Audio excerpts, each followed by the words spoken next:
guys, Bobby Roast Beef here. Another episode of Jigs and Bigs. And man, it is a Monday morning we're recording this. I'll explain exactly what the hell's going on and why that's the situation right now. This week, Joey is he's been called into work, unfortunately. So I got a new special guest co-host this week, the one and only Janelle Orsino joining us.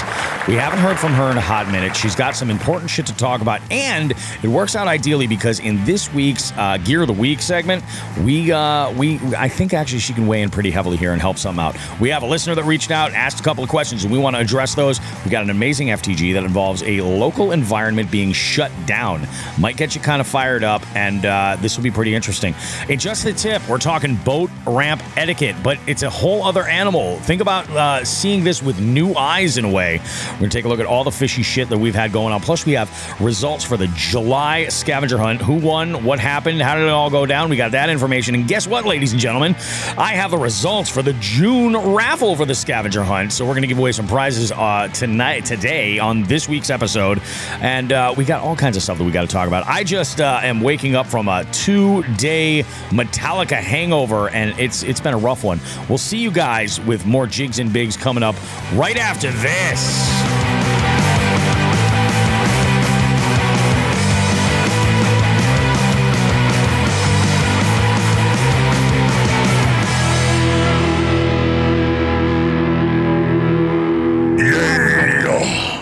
That's my best James Hetfield right there. I wish I had a soundboard, but I think I would do too much with it. It's a slippery slope. It's a slippery slope. We got some jig heads in the house. We got Vidal from Texas jumping in here. We got Ohio's one and only John Hagens. He says he's on a mission this morning trying to catch Tim Behan in the tournament. Man, I'll tell you, dude, the scavenger hunt is hot. We are in that weird segment right now of the year where the numbers are really low for the scavenger hunt series because a lot of folks, this is like where folks a lot of the times will plan their vacation. And folks will look at it and say, I'm not going to be around for that week, or I don't think I'm going to be fishing that week. I'm not going to enter the derb. And to which I say, you're nuts. You could take a week, and you should just go for it. Just go for it. It's been an interesting. I'll tell you, July was interesting. I did land in the money. Ayo. Yeah, which is, all it took was clearing more than half the field for me to do it. So it's a fucking win, right? Jesus. And I think I almost made, I think, my entry back. So that's pretty good. I'm only in the red so far this year with this crippling gambling addiction. Janelle, how are you doing this week? How are you this fine morning? I am great. So I am great on this fine morning. When you messaged me, I was on the couch and I was like surprised because I was like, does Bobby know what today is? And I don't think you do know what today is. I don't think I know what today is. Is today your birthday? Today is my birthday. Shut the fuck up. But not only that, I'm 30 today. Today's your dirty 30? Today is my 30th birthday. Oh my God. I was eating ice cream with the dogs on the couch, and I was like, does Bobby know it's my birthday? And I was like, oh no, he wants me to be on the pod. Even better. No, what a way to commemorate your third decade on this earth. I know. It's crazy. How's it feel?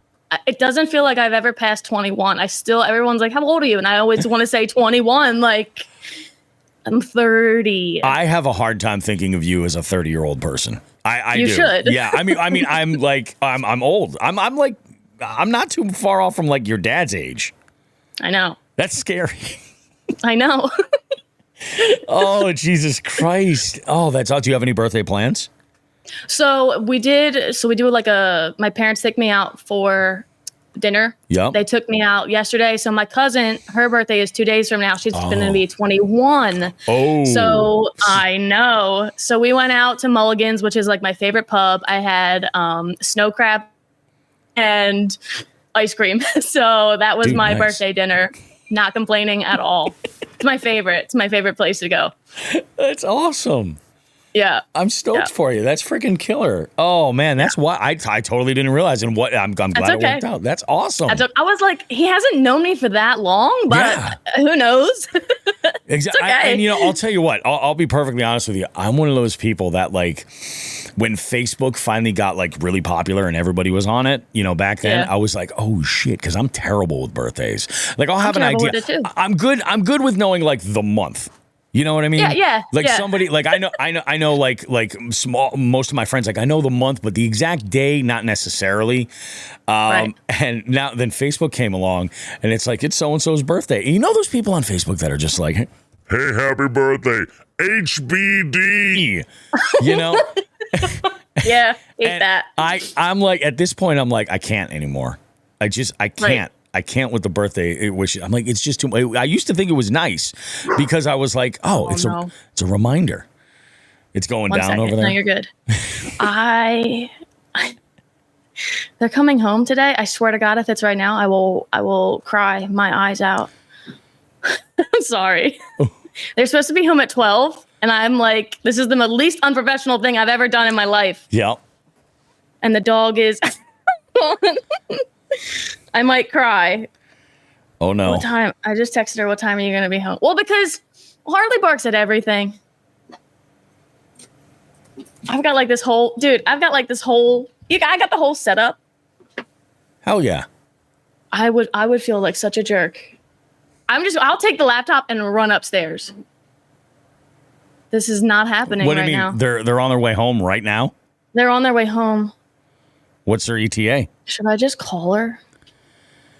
You're going to call her live? I'm so sorry. I'm leaving this in. Oh my God, they are home. So what do you got to bail? I'm the biggest asshole. No. You're not going to bail? Oh my God. No, I'm not going to bail. I'm not going to bail. One. Hold on. This is wild, dude. She didn't answer. They're going to walk in this house and I'm like, well, it could be worse.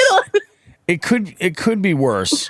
You're recording a fishing podcast. It's not like you're like recording content for your OnlyFans or any shit like that. You know what I mean? It could be worse. Let them know that. They're going to walk in this door. Well, happy birthday to me. Happy birthday, Janelle. No, I did not. She said 12. It's 10:17. That's super early. Is there like a nanny cam watching you or some shit? And that's why the dog's barking, because they can hear the car? I saw, you know how like a car backs, you get the light reflection, and then when Harley barked, I almost cried. All right, leave it all in. I'm just going to go to the upstairs. So these are like my best friends. I used to live right there. Like they know me. All right. Like I could live here. I'm just waiting for her to walk in the door. So it's not weird. There, I hear them. Yeah. Folks, you're getting it all live. Jigs and Bigs, here we are, so live sorry. on location. Forgive me, Bobby, please. Don't worry about it. It's fucking. You said 12. I don't know how long that was gonna be. It's a podcast right now. Should I take this upstairs? No, I haven't cleaned the house. I've got crafts everywhere. You've been crafting?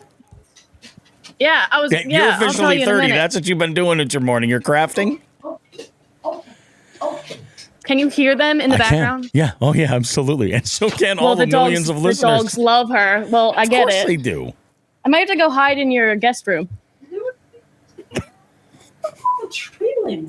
Oh, it was super windy the one day. Oh, my Lord. We're moving, ladies and gentlemen. This is bananas. No, it's not your fault. It's my fault. The lighting is going to be so much worse. You ready, guys? You're doing this live? All right, okay. I'm doing it live, Okay, Bobby. let's see what happens. You got the laptop going. The jig heads that are in the house watching this. There we go. There we go. Look at that. That is absolutely amazing. I'm 30, but I still immature and ill-prepared.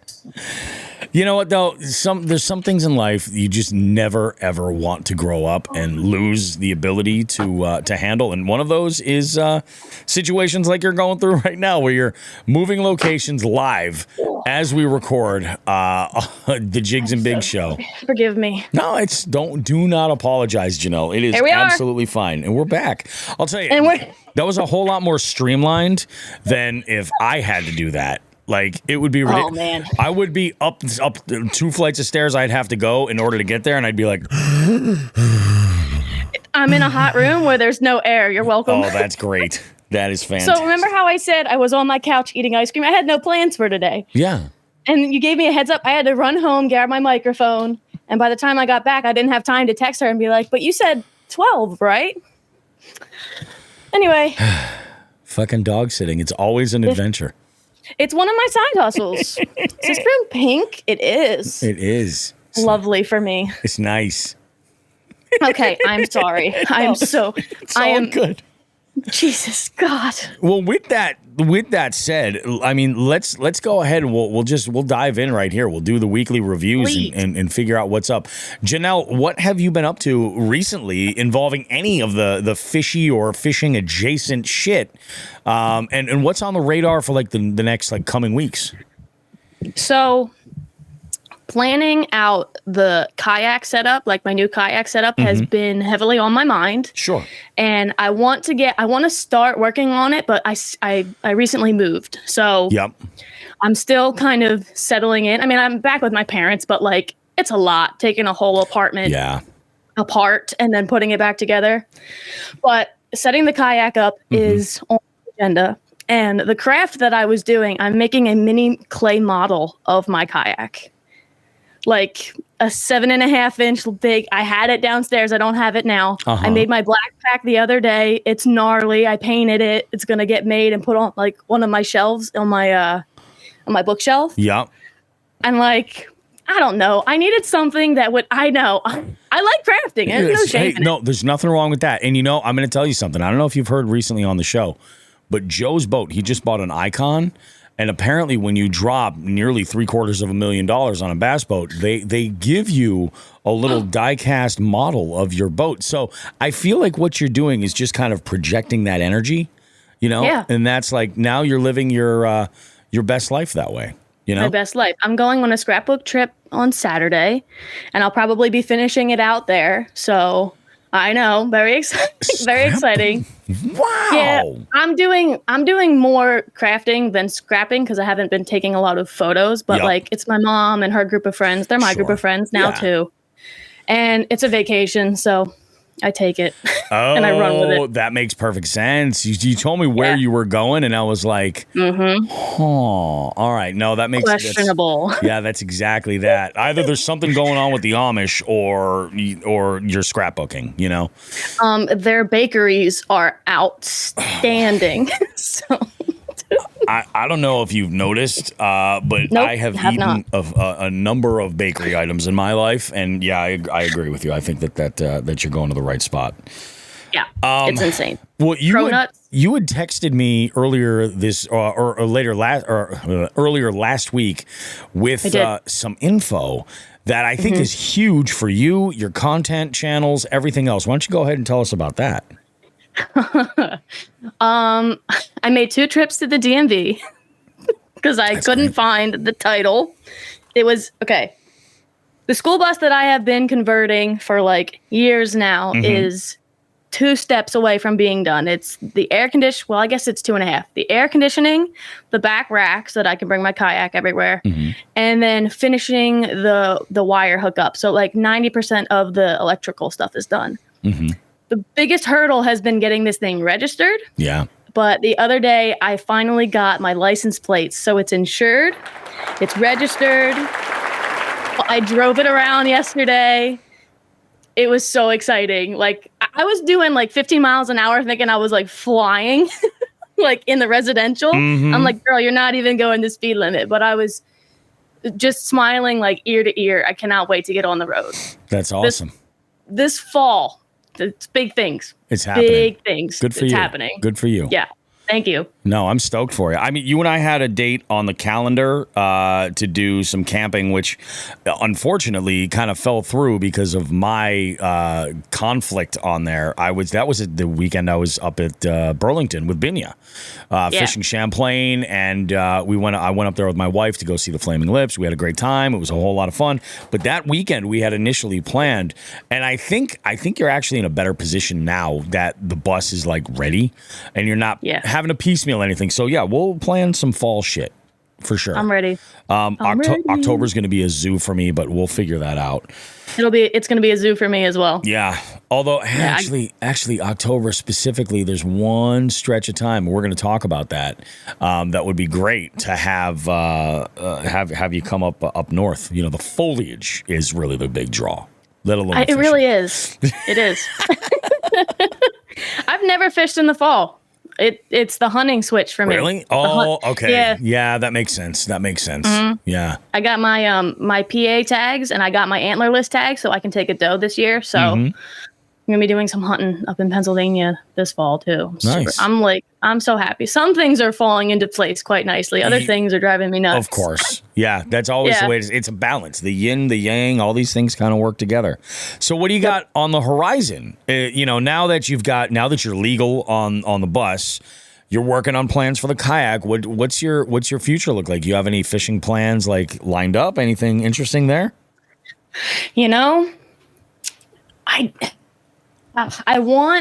So it's tough because I don't do well planning too far ahead because when it doesn't work, when it doesn't fall through, I get very upsetty spaghetti. Sure. It doesn't go well for me.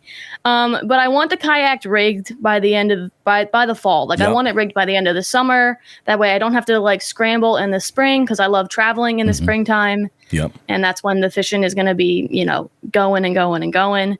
I do want to get out there and do a couple sends. I do want to catch a snakehead. I'm not upset that I didn't catch one. I'm happy that I gave you my snakehead for the year. But before the summer's over, I'm planning on doing some top order missions for snakeheads or even spinner baits or something. Yeah, I got this canal that's super just mucky and swampy and they love it there. So I would like to do a couple sends there. I obviously want to test out the rig once I have everything set up. Yeah. So right now it's not fishing missions. It's more fine tuning that while getting basically my motorhome ready. Yeah. It's too hot for me to be outside, to be honest. I don't do well in the heat. So rigging everything and then doing side hustles, doing as much work inside. That way I can get outside when the weather's better. Well, that's cool. I hear that for sure. Yeah. It's interesting. The heat has been kind of nuts over the last few weeks here. It really has. Yeah. And it's, I don't know if I have a mental deficiency where something's not clicking up there, but I forget that it's that hot. I will be, and I fish all the colors that I wear when I fish. They're dark colors. It's all black. And I was fishing with my dad recently. He was like, I can't believe you're able to wear that. I'm like, I just shut it off, man. I'm like, I don't even notice that I'm dying. I just keep drinking water and keep, it's I make sure when I'm on the boat that I've got some kind of salty snack, some jerky or something like that I can eat. And then I can throw, water or you just stay hydrated, keep those cold drinks going. And I try to do my best to keep them from getting warm so I can at least get a little refreshment that way with something real cold. But the cooler has been getting to work out this summer. Yeah, my dad has my cooler.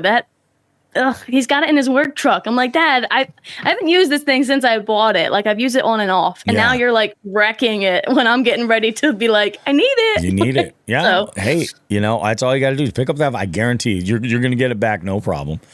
Yeah, that's what dads do. Hey, he's a great man. I can't really bitch about anything he does, so let me be quiet. I did have something very cool happen this week. That was awesome. It was kind of last minute, kind of just popped up. So a few, what was it? I think it was in late June. I put out a video on my YouTube channel where I was fishing with a rat, a wake bait. Not one of the biggest, but I would say a 40 size, something like that. Oh, okay. And I had caught a bunch of, cookie cutter kind of fish in this one pond out there, but I was having an absolute blast with it. And this rat is super over-engineered. It comes from the company Sack Pig. Michael over at Sack Pig is like a mad scientist, engineer, when it comes to creating lures. And he was like, dude, let me hook you up with the larger size.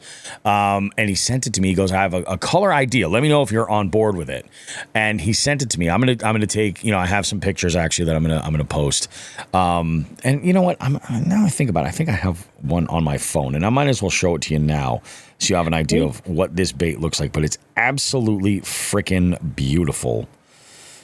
Where the hell is it?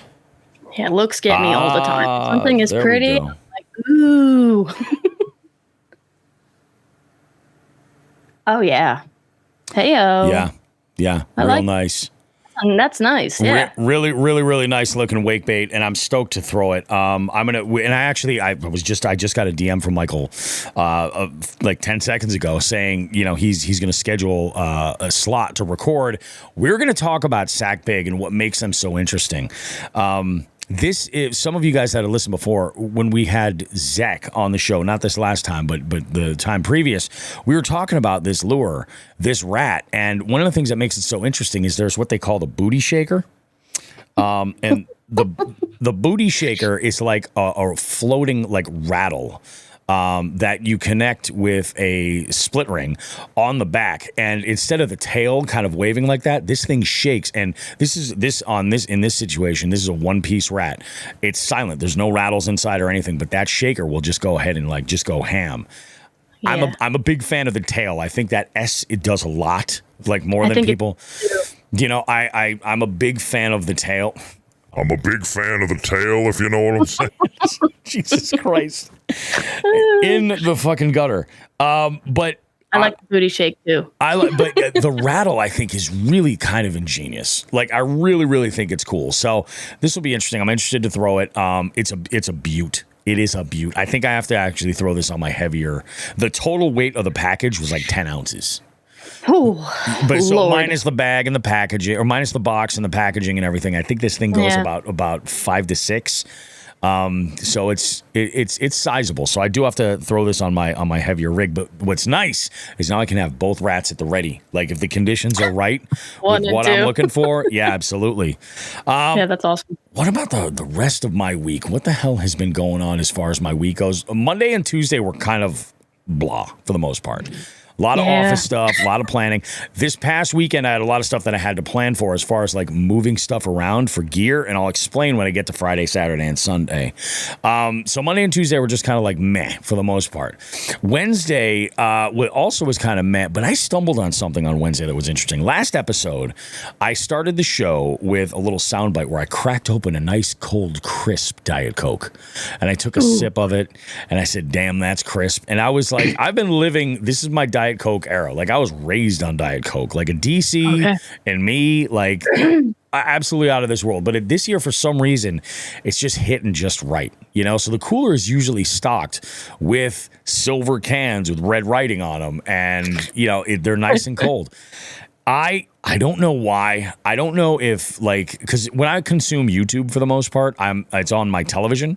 And I don't know if the TV's been listening to me or something, but there's all this Diet Coke content everywhere. It's crazy. Yeah, they know. And I was just like, okay, whatever. I stumbled on this one video, but now have you ever heard of Water Talk? Water T-O-K? I'm sorry, water. I say water. Oh, no. Water Talk. Have you ever heard of this? No. Okay. You glitched. That's why I was trying to keep up with you. I had that impression. All right. So Water Talk is like a TikTok trend. Okay. Oh, water. Oh, yeah. Okay. It's like a TikTok trend where you get all of these, and for the most part, I think it's primarily women that are into this, where they'll make like these water cocktails, where they'll use like flavored syrups and powders and things like that, and mix these water drinks and fill them in their Stanley cups and stuff like that. And it's like, oh, the water drink of the day, blah blah blah blah blah, whatever. And there's been content created reacting to this. Like, what the hell even is this? Like, how can that be? Juice, first of all. Yeah, I mean, they're adding a bunch of stuff to it and whatever. There is apparently a Diet CokeTok. So, and it's only this one creator. I happen to see this, but I was like, I have to jump in front of this train right now. Because number one, I am not the demographic. In fact, I would argue that Diet Coke drinkers are far more varied. You know what I mean? Yeah.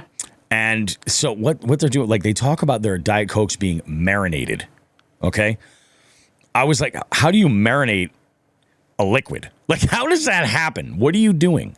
And what they're referring to is how long it's been in the fridge. So a 2-day long marinated Diet Coke is not as good as a 5-day, but a 7-day is even better. And a 10-day, climactic. You know what I mean? It doesn't get any better than that. I would argue to say that if you put a can of Diet Coke in a cooler on ice, it's the best it can be. Oh, yeah. And it takes 60 minutes. And it's accurate. Wonderful, you know? It's the best it's ever going to be. I think it's crazy. But they'll take like a Diet Coke and they add like True Lime or like these citrus like additives and stuff. But they use the same adjectives to describe the flavor and the sensation. Specifically, crisp. Like a Diet Coke is just fucking I don't know. Yeah. So I'm wondering, like, how is this going to affect my journey to become the official Diet Coke, influencer that I'm trying to achieve this goal. I announced it last week and I'm still Coca-Cola. I'm waiting. I'm waiting for you to get back to me because I think I'm your guy. You don't have to do anything to Diet Coke. It's perfect. Your campaign, that's what it is. You're the original guy. I'm the original, you're going to be the guy that's like, the ad is like making fun of all the people adding stuff. And at the end, it's you being like, it's good as is, baby. Yeah, I mean, this is it. Yeah, this add ice. That's it. Yes. You are good. We went to the movie. I was like, first, I was craving Coca-Cola. I'm a Sprite girl or a Starry girl. Just always have been. Fair. Yeah. Like every once in a while, like if I have a burger or something, I want like a Dr. Pepper. Or a root beer, I know. But movie theater Coca-Cola hits so hard. Dude. I drank like the whole thing, like the extra large was like all me. So I was like, I think I had 2 sips. I was like, I don't know what it was, but it was so good. Have you seen those fountains? There's a name for them. I forget what it is off the top of my head. It's a Coca-Cola fountain. And you select a beverage, and there's, like, additives that you can put in, like, all kinds of stuff. And it is, like, I see these a lot in movie theaters. There's, like, a digital touch screen on the front. You're like, boop, boop, boop, boop, boop. Yep, you pick all the things. Yeah, I forget what it's called, but, man, it is something. It truly magical. is. Yeah. Wawa has them. The Wawas near me have them. And I'm like, holy, okay.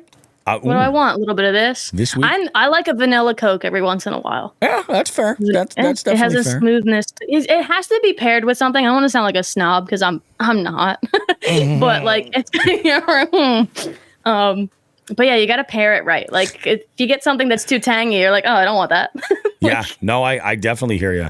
And it's funny, people love their specific, soft drinks of choice or alcoholic beverages or whatever it is. And I'm like an open book and I go through phases, like earlier this spring, I was all about that one specific hyper limited edition Dr. Pepper, the creamy coconut. My God.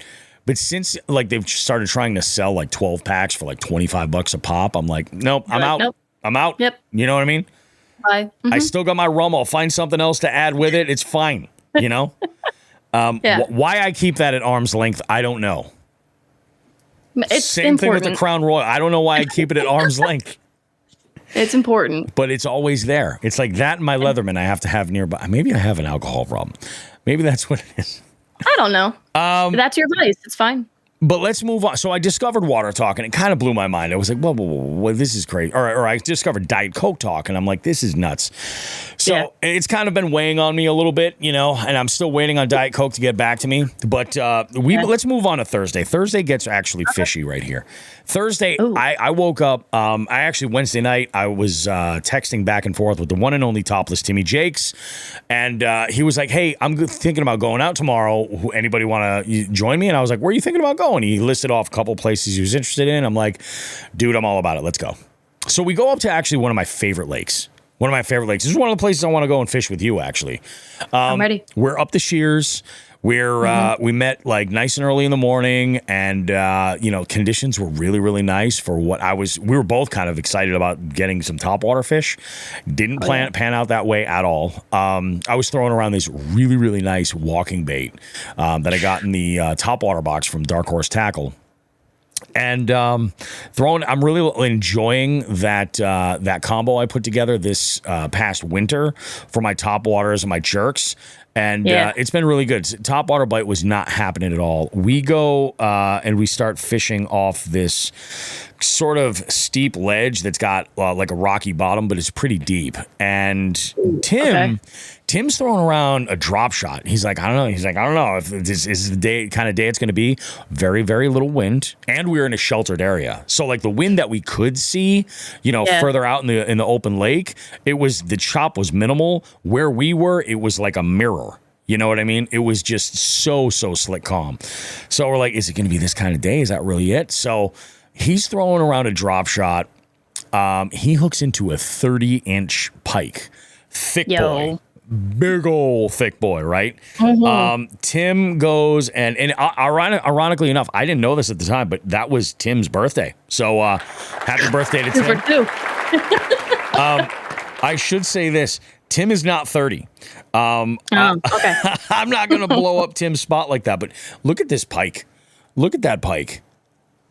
Gorgeous fish. Absolutely beautiful. Oh my goodness. Yeah, and on this super finesse stuff, like he gets this, he was like, holy shit, this thing was rip and drag.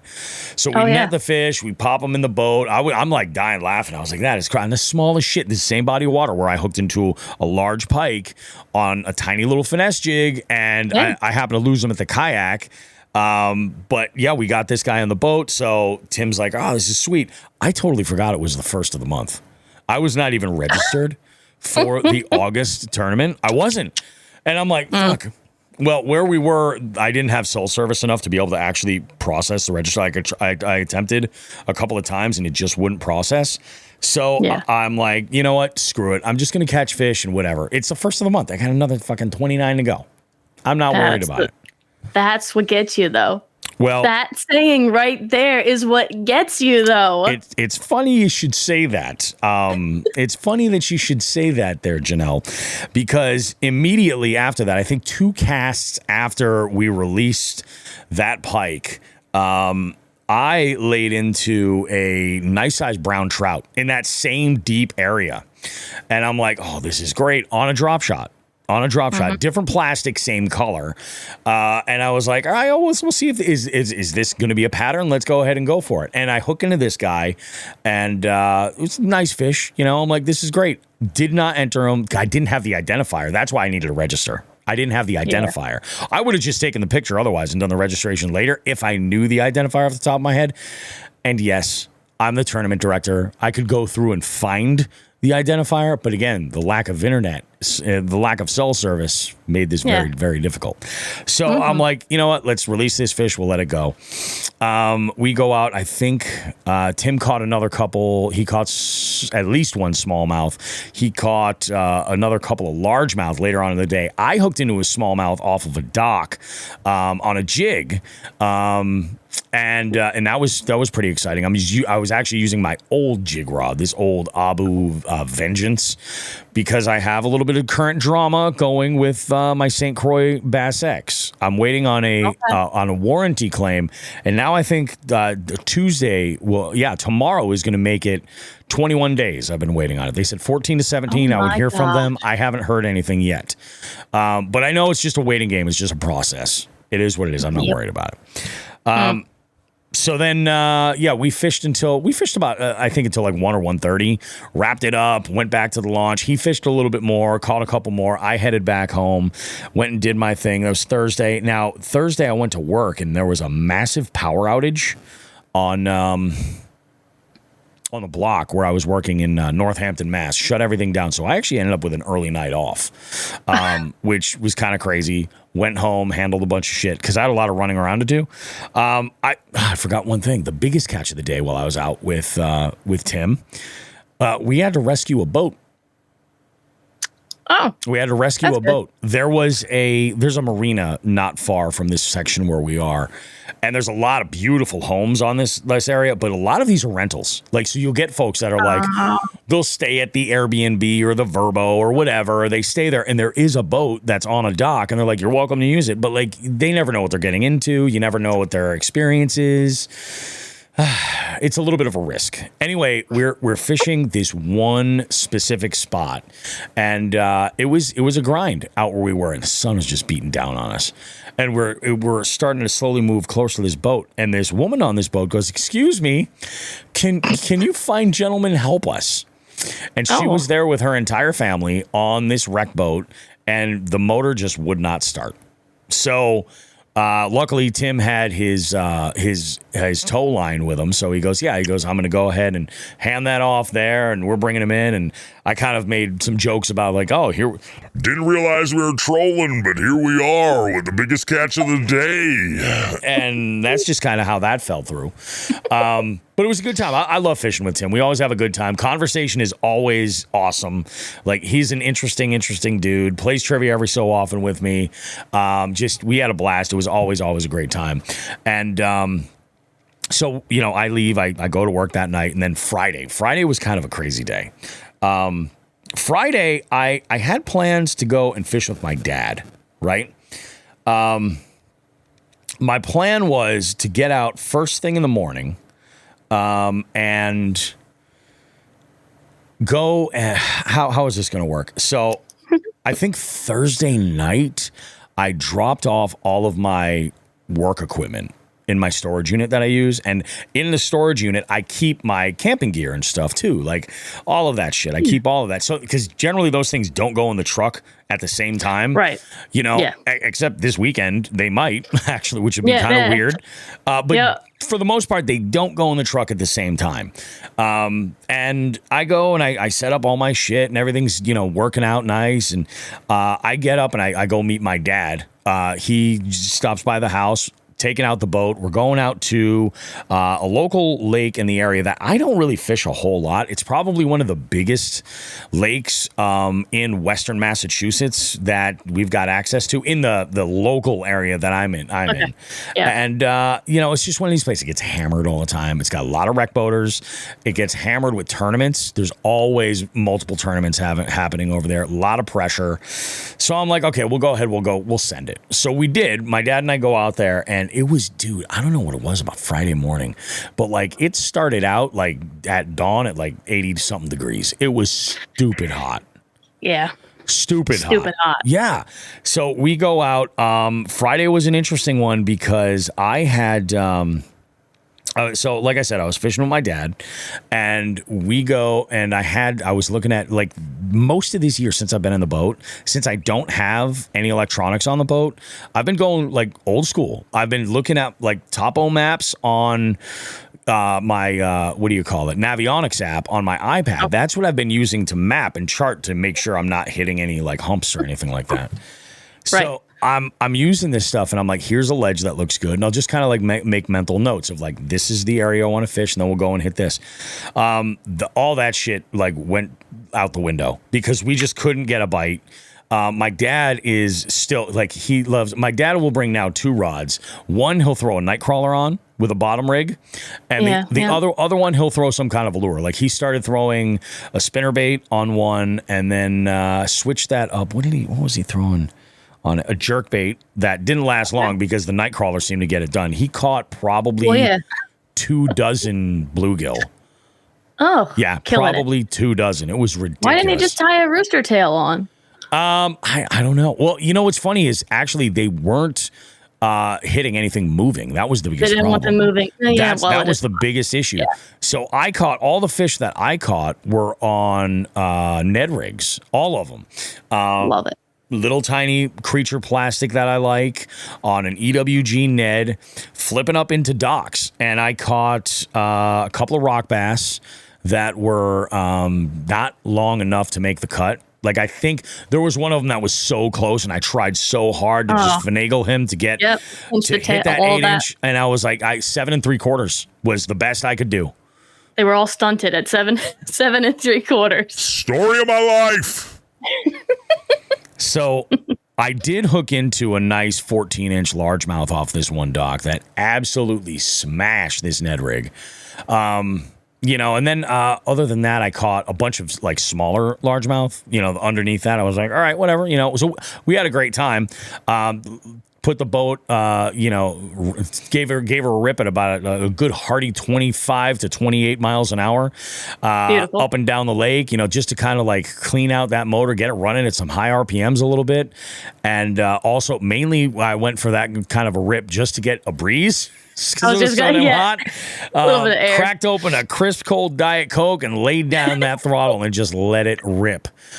Shut up. Todd S. jumps in here and he says, whose birthday? Today's mine as well. Shut the fuck up. Janelle and Todd are birthday buddies. That is wild. Where are we going? We're going partying. I know. You guys are going to Bennigan's? Is that what's going on? Mulligans. I love it. I love that. Oh, Tim Behan says, we say water. Yeah, you do. You do, yeah, Tim. We do. Water. So Friday was pretty good. Had to get off the water right around noon. And so we get off the water. And as I do, my phone rings. And it's none other than Sean the fisherman. Oh, of course. He says, dude, what time are you leaving for tonight? And I was like, I was thinking about leaving about 3. He goes, you might want to consider leaving now. So the reason why what tonight was night 1 of a 2-show Metallica weekend. Oh yeah. With my youngest daughter and my buddy Paul, my fishing buddy Paul. So this was like 2 years ago almost. I bought 3 tickets for this show at Gillette Stadium, right? And we made plans to go, and we're going to have ourselves a good time. It's going to be a great experience. It's awesome. Sean had gotten some intel that the speed limits on the Mass Pike going east were like 40 miles an hour all the way back to like our section of town. And I was like, are you fucking serious? So my dad and I zipped back to my place. I parked that boat so freaking fast, and it was like Jenga, like getting like into the driveway. Like it is crazy the fact that I'm able to maneuver this thing the way I have to get it in here. Even my dad, who is like the trailer guru, like if I ever have a trailer question about maneuvering, he's the guy I ask, because he could pretty much have like 6 shots of whiskey, throw on a blindfold, and then park the 2 tires on the trailer on 2 quarters wherever the hell you throw them. I don't know how he does it, but he does it. And I'm like, all right, cool. So we maneuver. I get the trailer, I get the boat in the backyard, take everything apart, grab my dad's gear. We get him on his way. I run upstairs. I jump in the shower because, again, it was like 90 degrees at 6 a.m. I'm like, all right, let's go ahead, get ready. My daughter's ready. My buddy is like, he was supposed to fish with us, my buddy Paul. And he goes, yeah, I have an appointment. Now, he never clarified what his appointment was. His appointment was a doctor's appointment, which is fine. I thought he was getting his new tattoo worked on. And I'm like, do you really want to bring a new tattoo to a freaking concert experience in this kind of heat and nastiness? I'm is it really going to be a good environment to have that in? If nothing else, it's just going to seem gross. And no, it was a doctor's appointment, but he was done at like 10 a.m. And then he took his kids bowling. So they were out bowling. I'm like, bro, you think you could be here for 2 o'clock? He's like, yeah. 2:15, he rolls up to my house. We hit the road. We thought we were going to miss all the openers. And the Friday show, it was Mammoth WVH, which is Wolfgang Van Halen's band, right? Eddie Van Halen's son, right? Yeah. And they impressed all 3 of us. I was like, this is, and it's a little bit it's way poppier, I think, than anything that else like for that weekend. But it's really good stuff. Really good. So we listened to Mammoth, bless you. Listen to Mammoth all the way back home on that night. Pantera was amazing. I haven't seen Pantera since like, I think last time it was 98 maybe. Yeah, maybe it was like 98. It was a long time ago. They were amazing. It was a little bit weird. The buzz is that it's only half of the original band, because you've got Dimebag Darrell that died and Vinnie Paul that also died. And they have, I guess they you don't want to say that they've replaced these members, but they've had people filling in so they can go and do their thing. I've seen when the tour started, it's Charlie Benante from Anthrax, the drummer, and Zakk Wylde playing guitar. Okay. Yeah. Wow. Very, very skillful guys. And I mean, when they first, like, the buzz was like, how's it going to sound? I wonder what they're going to do. And like, it was great. It was fantastic. Then Metallica played, and this was awesome because my daughter was like on cloud 9. She was stoked. That's awesome. She's had an amazing run for concerts in the last year. And if you count even the year before, even like just the Sick New World show that she went to, like that was amazing, the bands that she's seen. And she was loving it. Like I think her phone storage is full of stuff because she's just like, yeah, I want to kind of capture little bits of it here and there so I can like look back and be like, holy shit. So when they're playing a song that she's crazy about, she's like, yeah, I'm going to record 30 seconds of it or something so I can like, you know, kind of just have that on. I was like, awesome. Yeah. Hey, if you're watching it, that's great. You know, I don't know. Janelle, how familiar are you with Metallica? I'm not. Okay, that's okay. Like I am, but I'm not. How are you? Have you seen any of these memes with Lars, the drummer of Metallica, just absolutely fumbling his way through shit? Yes. Okay. Yeah, I have. I want to say this. I am like. How can I best say this? The man, right, goes off script all the time. It's like I don't know if it's an ADD thing or what it is. He's been playing these songs for some of them for like 40 plus years, you know? Yeah. So like he goes off script a lot and sometimes it doesn't work, but when it does, it's great. Now, Friday was the meh of the two sets. The Sunday show was chef's kiss. Yeah. There was shit it was crispy like the coldest of Diet Cokes. You know? Like the coldest of Diet Cokes. It was they played first off, so Sean was at the show. And we were texting back and forth, giving reviews back and forth. And I'm not going to go back and read all that shit. I might leave that in the Patreon for you guys that want that because it gets fucking deep. And then, you know, we were still on Sunday going back and forth texting with commentary on all this stuff. But Sean had come out with his wife. So I think he left his notifications off. So he wasn't on the phone the whole time, you know, and I was like, fair enough. Totally understand that. So we're texting and everything. And man, I'll tell you, Sunday was just amazing. So Friday we head home. I get home at 2:00 and I was like I said, this weekend was just packed. And I was like, I really want to go out fishing on Saturday. Like, I really, really do. But we got home and it was almost 2. And I'm like, I don't think I have it in me. Because I had a show that I had to do Saturday night. I did a Jill and Jill, right? Okay. Game show, DJing, the whole 9. First off, these two families are amazing. And the couple, Charlotte and Megan, amazing. Absolutely amazing. Yeah. They put together one hell of a party. So let me back up. I'm officiating their wedding. I'm DJing their wedding. This is happening in October. Okay. Nice. And only like maybe 4 months ago, they were like, we're thinking about doing a Jill and Jill. And I was like, well, if you're thinking about it, you should get the date together and start really planning it. They shifted in a high gear because they had they went fucking hard. The big thing with do you guys do this like for like wedding shit? Like it's a pre-wedding activity, kind of like an engagement party or something like people will do. Sometimes people will do these in lieu of having like a shower or something. But essentially what it is this is it's a party where you're inviting way more than the guests of your wedding. You're like a successful one is when you know like only a third of the people there. And there's a raffle, you know? Oh God. It's great. Dude, the prizes they had for this raffle were just bananas. It was so good. Now there's a little bit of a practice that I do, okay?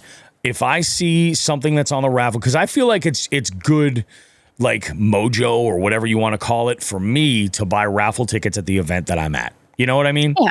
I mean, you know, it's like, it's something. So I'm like, especially if there's like a prize that I'm like, that's the one.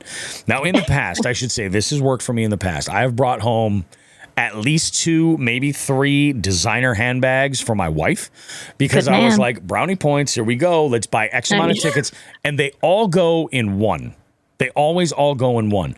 I did a Jack and Jill last year. You remember when we camped, I had that coffee grinder?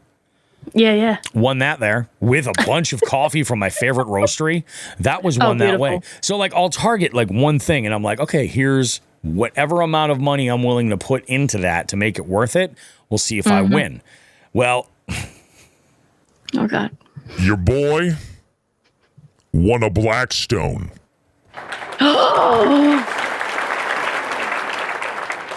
It's only the second time that I've done an event where there was a raffle where there was a Blackstone. This has been on my radar for a while. And I'll tell you what, a few episodes at Jigs and Bigs ago, not that long ago, I remember closing the show out and saying to the Jigheads, hey guys, we're going to wrap this sucker up. I'm going to go cook some burgers because I was out fishing all day. And then I came and recorded the show with Joe. And then we wrapped up and I was going to go out and grill burgers for my oldest and I, because my youngest and my wife were visiting friends in New York City. So I'm like, yeah, I'm going to go and grill. Something chewed through the propane hose between my tank. I don't know what it was. It was a possum or a raccoon or something. Chewed right through it and it was dark. I couldn't see it at the time. So yeah, I got to replace that. So I haven't used my grill this summer. Wow. I haven't. That's crazy. That's a crime. It is a crime. It is a crime. So yeah, I was like, and I've been considering the idea of getting a Blackstone anyway. Yeah, I'm going to fix that hose. That's not a big deal, but it is what it is. And Todd said it right here, fucking smash burgers. Oh my God. Yes.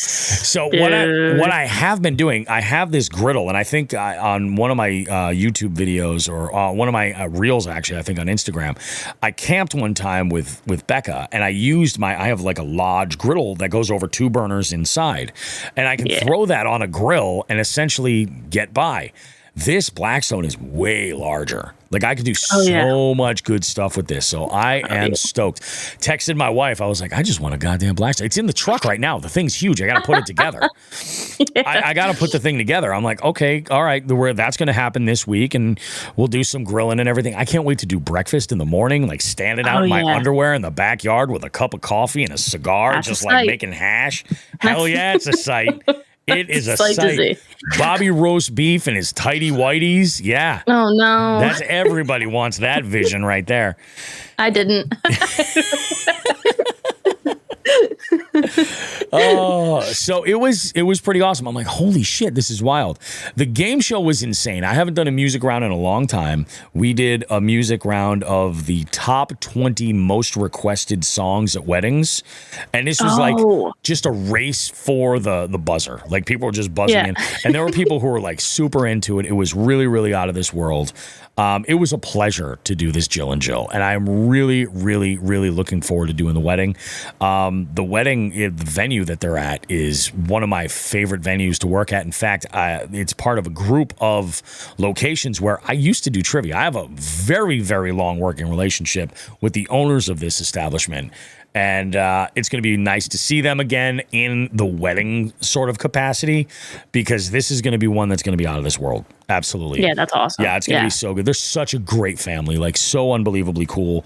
And then the icing on the cake is that after I had... So whenever I do a raffle, because I don't want to be standing up there with my tickets like, did I win? Yeah. What I do is I look at the lowest number ticket I have and the highest number ticket I have. And the in-between. Yep, I remember those 2 numbers. And then, so when I was like, I said to everybody, I go, just so you guys are aware, I go, I have an abundance of tickets in here. I am not going to pick this ticket. I'm going to leave it up to Meg. She can pick it. And Meg goes and takes it, stirs it up and picks it. And she starts reading out the number. And I'm like, yep, that's one of mine. I didn't say anything. I dragged it out. I walked over to my booth all the way across the room. I'm like, just to verify, guys, because I think this might be my number. I go through my tickets and I go and I hand the strip over to Meg. And I was like, can you double check that for me? She's like, oh my God. There were like 4 people that were just like, shenanigans. Everybody else was stoked.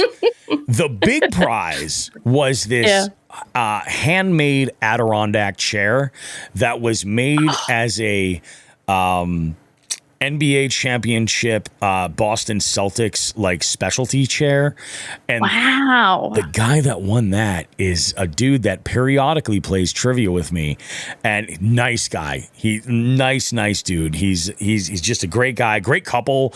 They show up every so often, and it's awesome. I call out his name, and he was like, the look on his face, he was like, shut the fuck up. He wanted this chair so bad. And he's like, you know what? I almost brought my truck today. He goes, but we brought her Camry instead. Oh no. So I think they just like took rope and just like tied it to.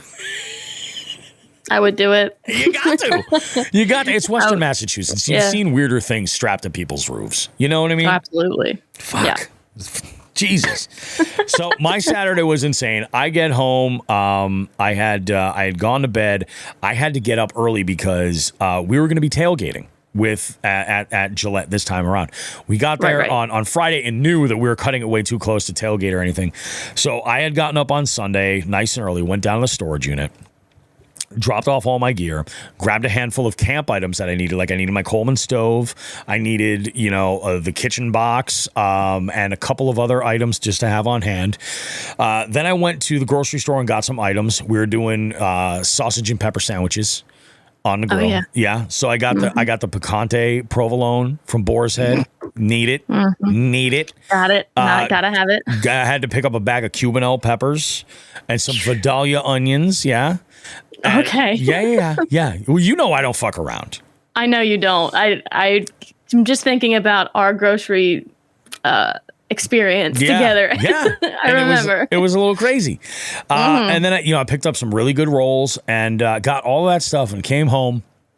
I actually made breakfast. I had plenty of time to do all this stuff and got things ready for the cooler.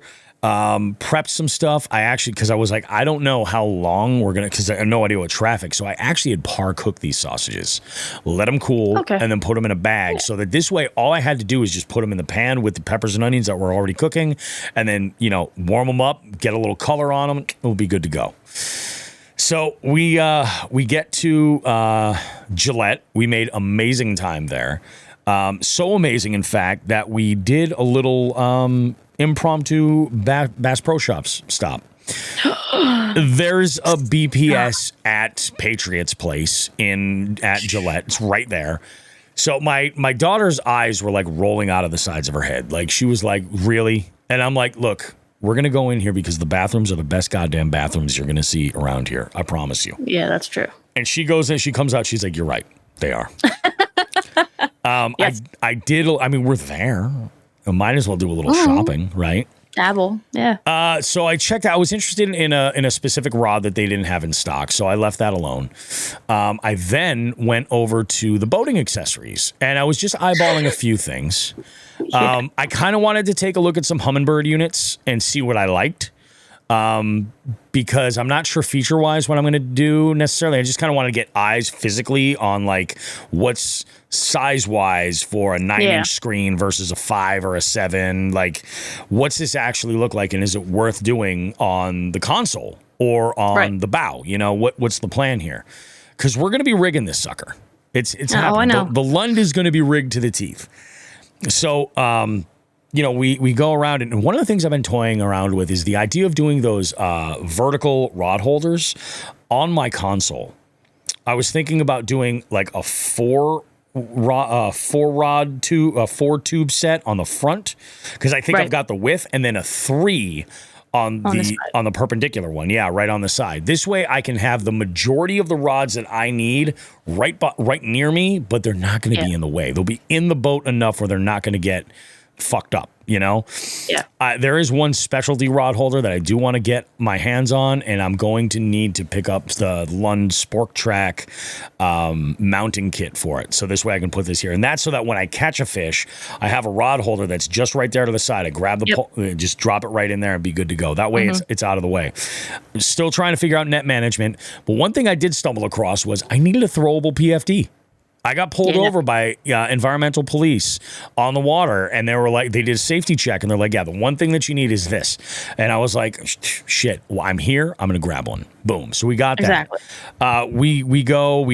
We make our way over to a parking spot. I can't believe we got lucky both nights getting spots that were unbelievably close and unbelievably free.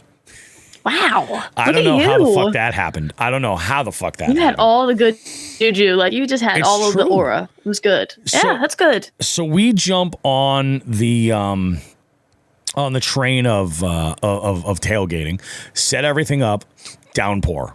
Right after we had finished eating, like just downpour. It was ridiculous. Pack everything up, and the rain let up as we walked into the stadium. By the time we got over to our section, the skies had opened up again. Now there's lightning and there's thunder. Oh, and I'm like, oh, Jesus, wow. Actually, on the walk over, we saw some cloud to ground lightning off in the distance. Oh, wow. And we're like, fuck, I wonder what's going to happen. So I guess the rules are over there that they have to wait 30 minutes after the last visible lightning strike before they can start. Have you never been to a baseball game? Huh? No, I haven't. Have you ever been to a... Oh, really? Yeah, it's the same rule for like softball, baseball, all that stuff. You have to like sit there and wait. So like every time there would be like that one flash, everybody was like, oh. Yeah. 30 more minutes. This is where things got fucked up. So everybody's kind of waiting. The rain's coming down. We had picked up, I got some merch for Ace, and then I got while I was there, they had ponchos. So we put some ponchos on. We're like, this way we can get to our seats. We can get rained on, but we'll stay dry, you know? Yeah. Everybody's happy. We're like, okay, cool. So we're trying to make our way to our seats. Everything's great. There's an announcement made that they're going to be starting the show at 8 o'clock. This is now 2 hours after start time, right? And I'm like, I wonder how this is going to work. Now, the openers, like I said, the openers on Friday were one setup. The second day was a totally different lineup for openers and a separate set, a totally different set from Metallica. Oh, wow. Which is great. I mean, it was pretty cool. And I'm going to tell you, like, spoiler alert, the Sunday set that Metallica did blew away Fridays. Blew it away. In song choice and in performance, like, Lars wasn't Larsing nearly as much as he did on Friday. Like, he nailed more shit on Sunday. Like, both Paul and I were on the drive back, and we're like, yeah, he fucking went off script, but there's plenty of shit there that he nailed. They played, the tour was sponsored by Blackened Whiskey, which is tied in. I don't know if it's inspired by Metallica, but they have a song called Blackened, and they don't play it often, but they did this night, and it's a shredder. It's a great fucking song. The fact that, you know, dudes in their mid 40s are like losing their mind over this song, and my 14-year-old kid also losing her mind over this song that came out in 1988, 1987, like, is fucking awesome. I love that Beautiful. Shit. I love what music can do. Like, it's incredible. So we are sitting there doing our thing. We're in our seats. We're getting rained on, and Five Finger Death Punch starts. Now, I couldn't give any less number of fucks about Five Finger Death Punch. I'm going to go on record and say I think that they are one of the least inspired bands out there. Holy shit. Holy shit. I have family that are family that are fans of this band, and I'm like, have you tried listening to music? Hot garbage. Is their stuff catchy? Yep. It's catchy. That's it. That's it. You know, I could fart in the right pattern and it'd be catchy too. You wouldn't enjoy that in a fucking warm pickup truck now, would you? No. It's hot garbage. So they come out and they play a short set. I thought we were getting a little bit of a bonus here. There was another band there called Ice Nine Kills, and they didn't play, which kind of sucked because they're from Boston. Oh. Yeah. I definitely think that it should have gone the other way around. That they should have been like, dude, this is the hometown show. Metallica played their full set. It was absolutely freaking dynamite. It was amazing. Right after they played Blackened, they played this song that's an absolute stinker. It's from the later catalog called A Moth Into the Flame. And they. Okay. I understand why they put it there in the sets because they had a big set of pyrotechnics. They used it on night one. They were not going to not use it, and they wanted the wordplay. You know, I get it. So they played it, and I was like, I'm like, what a contrast. They played one as I think their second to last song, which is unbelievable. The people singing along, it was crazy. And then they closed with Enter Sandman. And it was just absolutely awesome. It was great. One thing about those dudes, they are not delusional. They realize exactly how lucky they are to have a fan base that's that diverse in age and in like in every demographic that's that diverse, that is that loyal to them. They came back out on stage. They didn't play an encore because these dudes are 60. You know, they didn't play an encore, but they were like, "Hey, you know, there was a genuine and there was let me finish that thought. There was a genuine like, "Hey, thank you, we appreciate you" moment from them, which was great. What I thought was kind of fucking great, and I do have some stuff recorded from it. There's a point in the show where like Kirk and Rob will play and jam together on bass and guitar, just back and forth.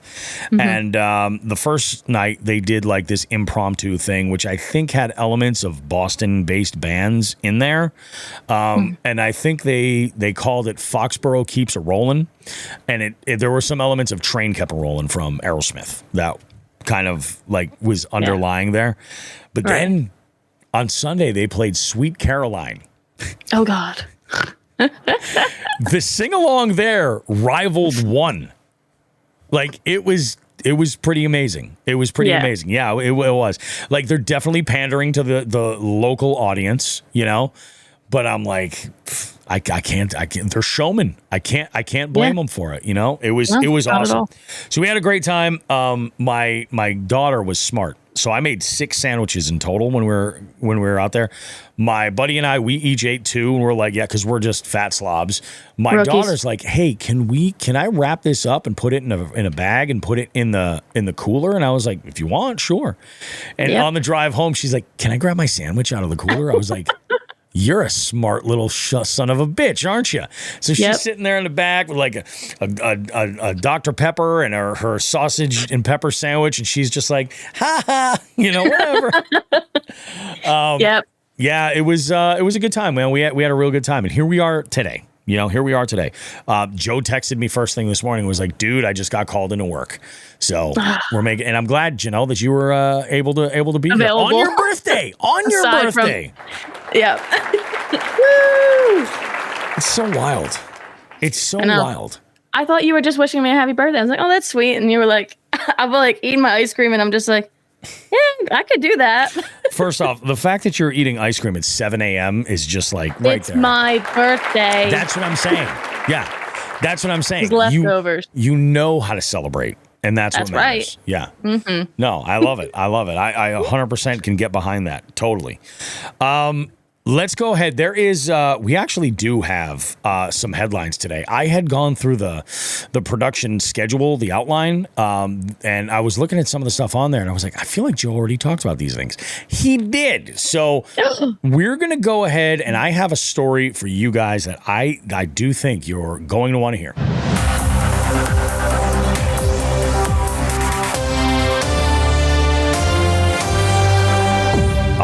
Right, guys, this week, or this month, actually, a couple of times, we have talked about record fish being caught all around America. Like, what's going on? In fact, we had Alex Rudd on to guest co-host with us, and we were talking specifically about what are the elements that are going on this year that seems like there's all these record fish being caught. And we had a good conversation about, well, lo and behold, we have a new record fish, a carp, that was caught on what I'm going to go ahead and call shore candy.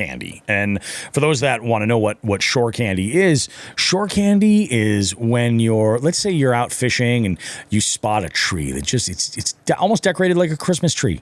You know, maybe there's some jerk baits in there, some crankbaits, maybe you have a jig or a Texas rig floating up there or something like that. There's a bait in a tree that somebody lost, and their loss is now your gain. You know, shore candy. So this story comes to us from Wired to Fish. A guy named George Chance is essentially fishing's version of a dumpster diver. Instead of paying hundreds of dollars for lures, he takes a frugal approach. When he's fishing, he is constantly scanning the trees overhanging the water for baits that were launched by errant casts. Then he goes to great lengths to cut them down and add new lures to his tackle box. You know what, George? You and I are cut from the same cloth. I will gladly do the same thing.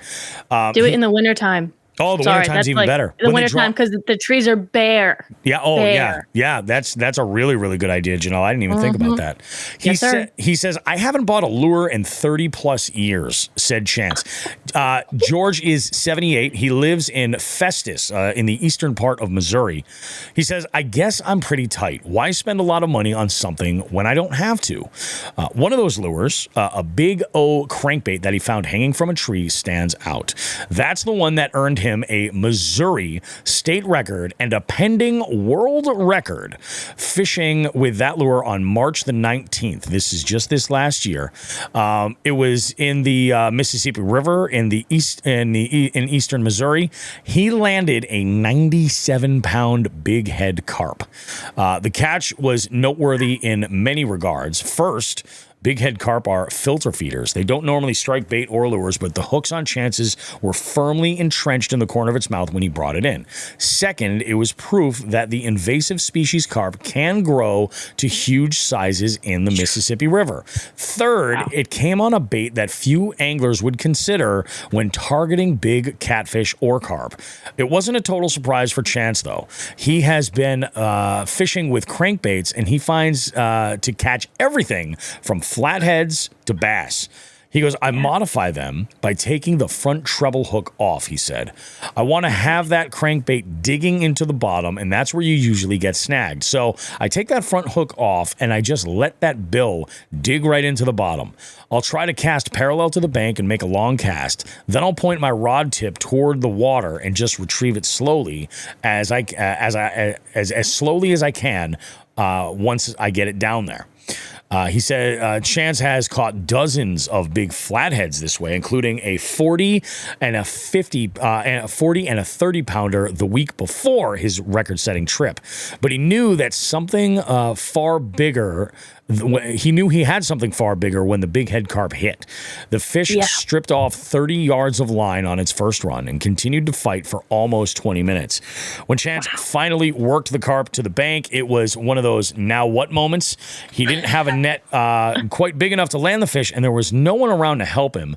But he was carrying on an antique, hay hook, that a friend of his who passed away gave to him. He dragged the monstrous fish out of water. He then huffed and puffed to drag it to his truck, took a breather about halfway up. He said, this one is huge. After struggling just as mightily to get the fish onto the bed of his truck, he headed off to a nearby recycling plant to get it weighed on certified scales. A conservation agent for the Missouri Department of Conservation witnessed the weigh-in, and a fisheries biologist verified that it was indeed a big head carp. Because it was caught and not snagged, it was deemed a new state record. Now, the International Game Fish Association is waiting to test the line that it was caught on before awarding Chance a world record as well. So did the memorable catch wind up on Chance's wall? No. He actually cut the thing up and used it as fertilizer in his vegetable garden. Meanwhile, Chance continues to fish and keeps his eyes open for more lures decorating the trees hanging over the water. I went to a new lake the other day, and it was like Christmas, he said. I couldn't believe the number of corks and lures hanging in the trees. I used a 25-foot-long cane pole with a big hook taped to the end, got 6 good lures and 28 corks. Unfrickin' believable. Now, that's insane. That's insane. We've talked about this one on the show already. As I'm reading the story, I was like, that name sounds familiar. And when it got to the part with the hay hook, we've talked about this show. The reason why I'm bringing it up again is because the hooks are because of the shore candy element. the fact that this was a found lure, like that's a big deal. Todd says he said both hooks were in the mouth, but he takes the front one off. I mean, who knows if that's a typo on the writer or what the situation is. Maybe it was both hooks, meaning 2 points like from a treble. Yeah, that's the thing. You never know with that, but I mean, still, like that's awesome. Like I know we've talked about George before, and it was the hay hook that got me. I was like, we've talked about this one before. I'm curious if that world record, like how long it's going to be before they verify the line and all that stuff before we find out if that's a world record. That's a big deal. That's freaking pretty awesome. But figured we should at least, go over that because I am, like I said, I know Janelle, you are too. I'm a sucker for shore candy. Duh.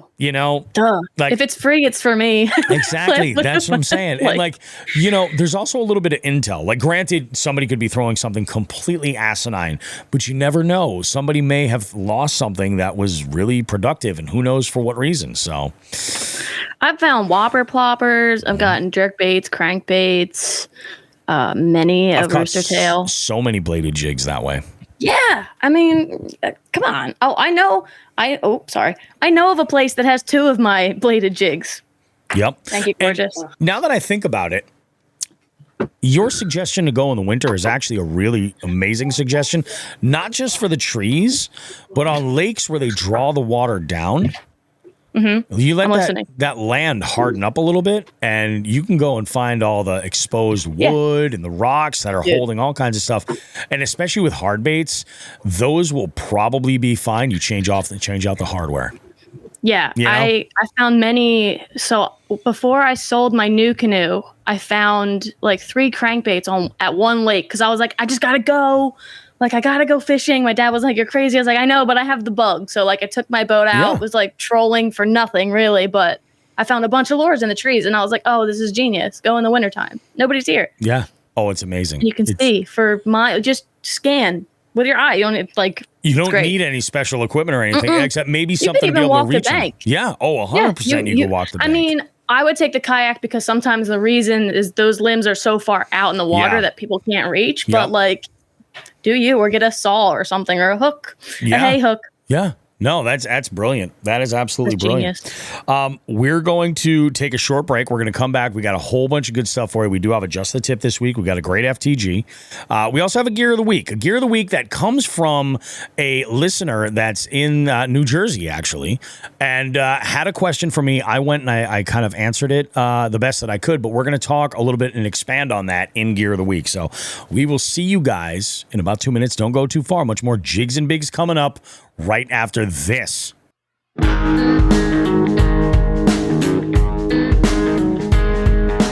Jigs and Bigs wants to take a moment to say thank you to our partners for helping us continue to push the limits of our fishing adventures and bring you amazing long-form podcast content. We need to thank Dark Horse Tackle, Omnia Fishing, A-Bay Lure, The Bay House, and The Ship Motel. We can't forget about Three Bells Outfitters, Torres Sunglasses, and of course, Reaction Tackle. Be sure to check the description of this podcast for any associated affiliate links or promo codes they've generously provided our listening audience. Again, we cannot thank our partners enough for their support. Please consider supporting them and supporting the show in the same process. Thanks.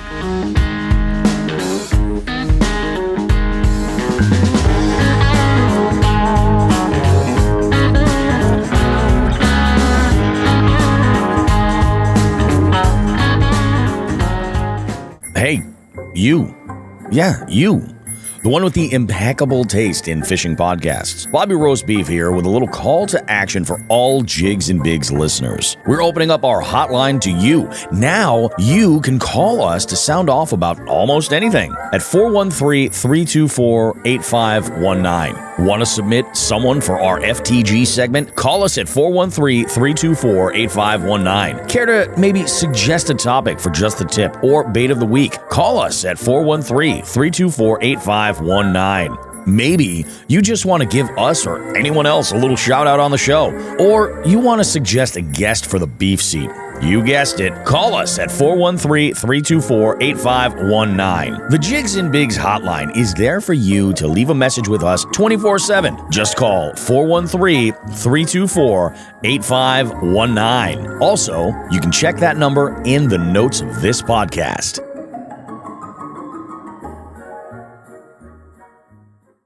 And perhaps play a little game called Just the Tip. Just for a second, just to see how it feels. Or, ouch, ouch, you're on my hair. Okay.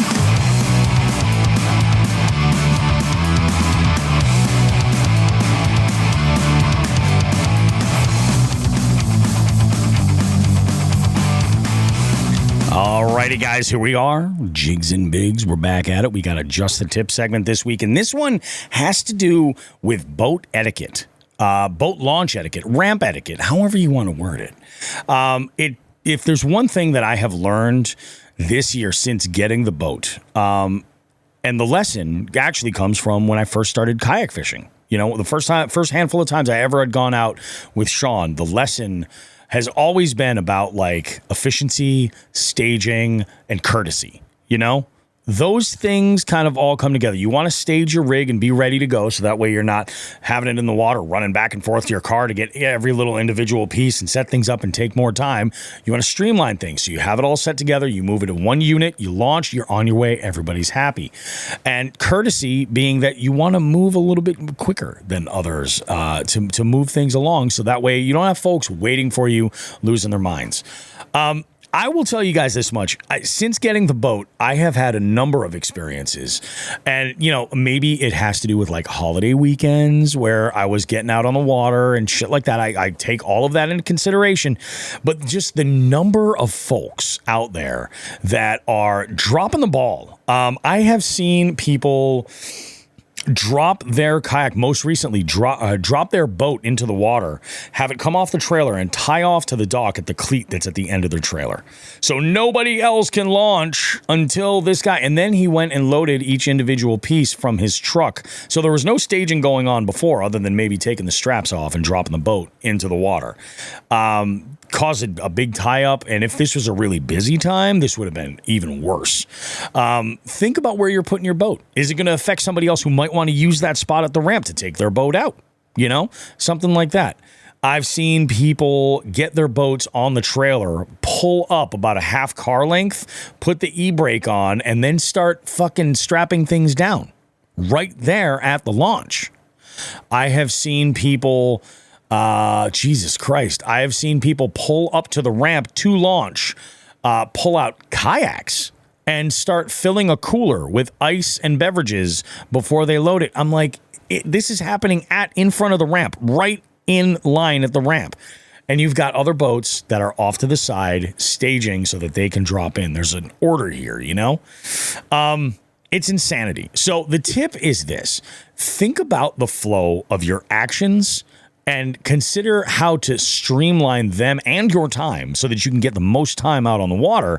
This benefits you also, not just the people around you. It truly benefits you. You know, and try to avoid unnecessary mistakes, and you'll also, in doing so, you'll avoid potential incidents with other boaters. The thing is this: if you develop a routine, and that's really kind of what we're talking about here, develop some kind of a routine of like, okay, I have to check these things, I have to make sure this is ready to go, I have to have all of these elements on board, and if you do those from a parking spot, or you do them from, if you're lucky and your ramp has a staging area, you can do it there, you know? And you get things in order so that this way, when you have your shot at the ramp to be able to back down and either launch or load up, you can do so quickly. When you get that boat loaded up, you put that safety chain on and you crank it all the way into position, pull that boat out, put it in a parking spot, put it in the staging area. On. Yep, get it, and then worry about your draining and all of your other stuff, strapping those last straps at the stern down, getting everything ready. Like, get it out of the way, and trust me, you'll save yourself. I will say this much: the real tip, and the real reason that we're sharing this info, the real tip is to tell other boaters this. That's the tip. Spread the word, because I have a strong feeling that the Jigs and Bigs listening audience and the folks that are viewing this on YouTube, and especially the jig heads, I feel like you guys are already doing this. Like, you're probably listening to this show right now and you're like, no shit, Bobby. You stage your boat and then you drop it in and then you move it out of the way so that other people can use the ramp. It benefits you because, number one, you've taken the time to stage properly. You can go through and do an idiot check and make sure you didn't leave anything important in the truck or, where it should be, that everything is where it needs to be. You can take a breath, breathe, relax, right? There's no stress. There's no anxiety. There's no running back and forth. There's no taking extra time, cutting into your time on the water. But not everybody knows this.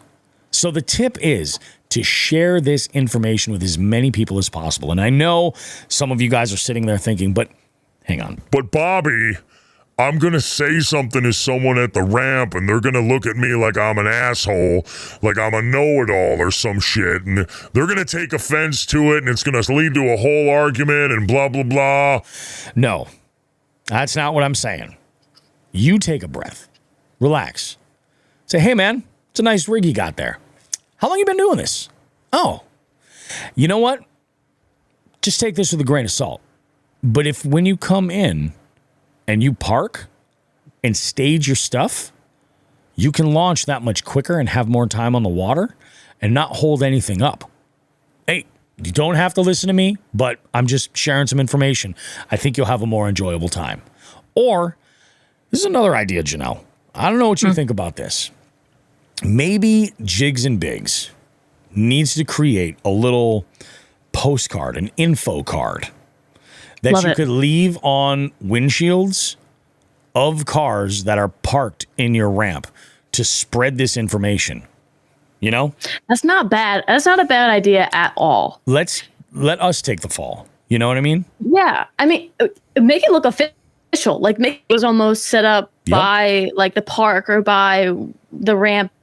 I was going to say associates, but like the DNR or something. You might run into some issues something with like that. We the would community. probably. I wouldn't not legally, but like just as like a hey, like a message to whoever, but like make it general and make it official, like make it sound official and also respectful. Yeah. Because people don't know. You're right. Like, people aren't always taught that stuff. Like, I remember as a kid, my dad being like, always make sure that you line up on the side when we're getting ready to put the boat in. That way we don't hold people up. But not everybody has that experience and not everybody knows. So a lot of it, there's a difference between ignorance and stupidity, Oh yeah. There 100% is. And I try to give some people the benefit of the doubt. There was a time it was July 5th. So I knew it was going to be a shit show. And I was out fishing with a buddy of mine, and we're fishing on this one body of water, and it was crowded. The ramp was insane.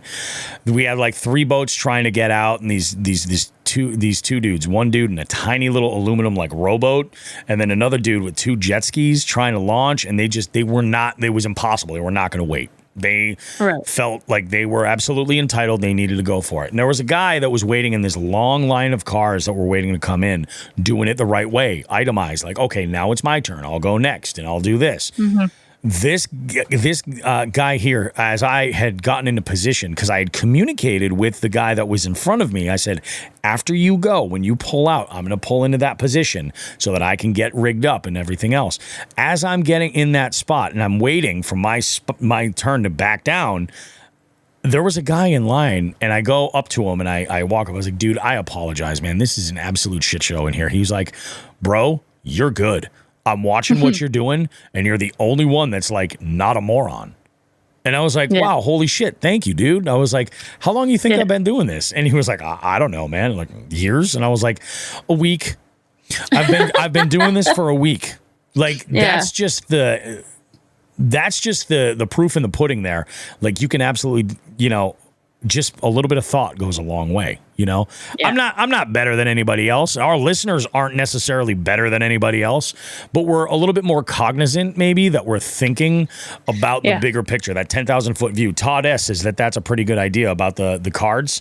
I like it. I think that's a really good idea. Maybe it's something we should do, like make it downloadable, and people can just grab it and use it and have it just say like, hey, here's a tip, just food for thought from the Jigs and Bigs podcast. Streamline, go to a parking area and stage your entire boat and check everything off your list. Maybe the backside of it could be an actual checklist. That, oh my God, you're a genius. Maybe that's what it could be. Like, see the back and an actual checklist. Do we have safety gear? Is the plug in? Is this is such and such? Or maybe that's the move. I don't know. This might get kind of messy with people downloading it. I personally would love to just be able to like laminate them and have a dry erase marker with it.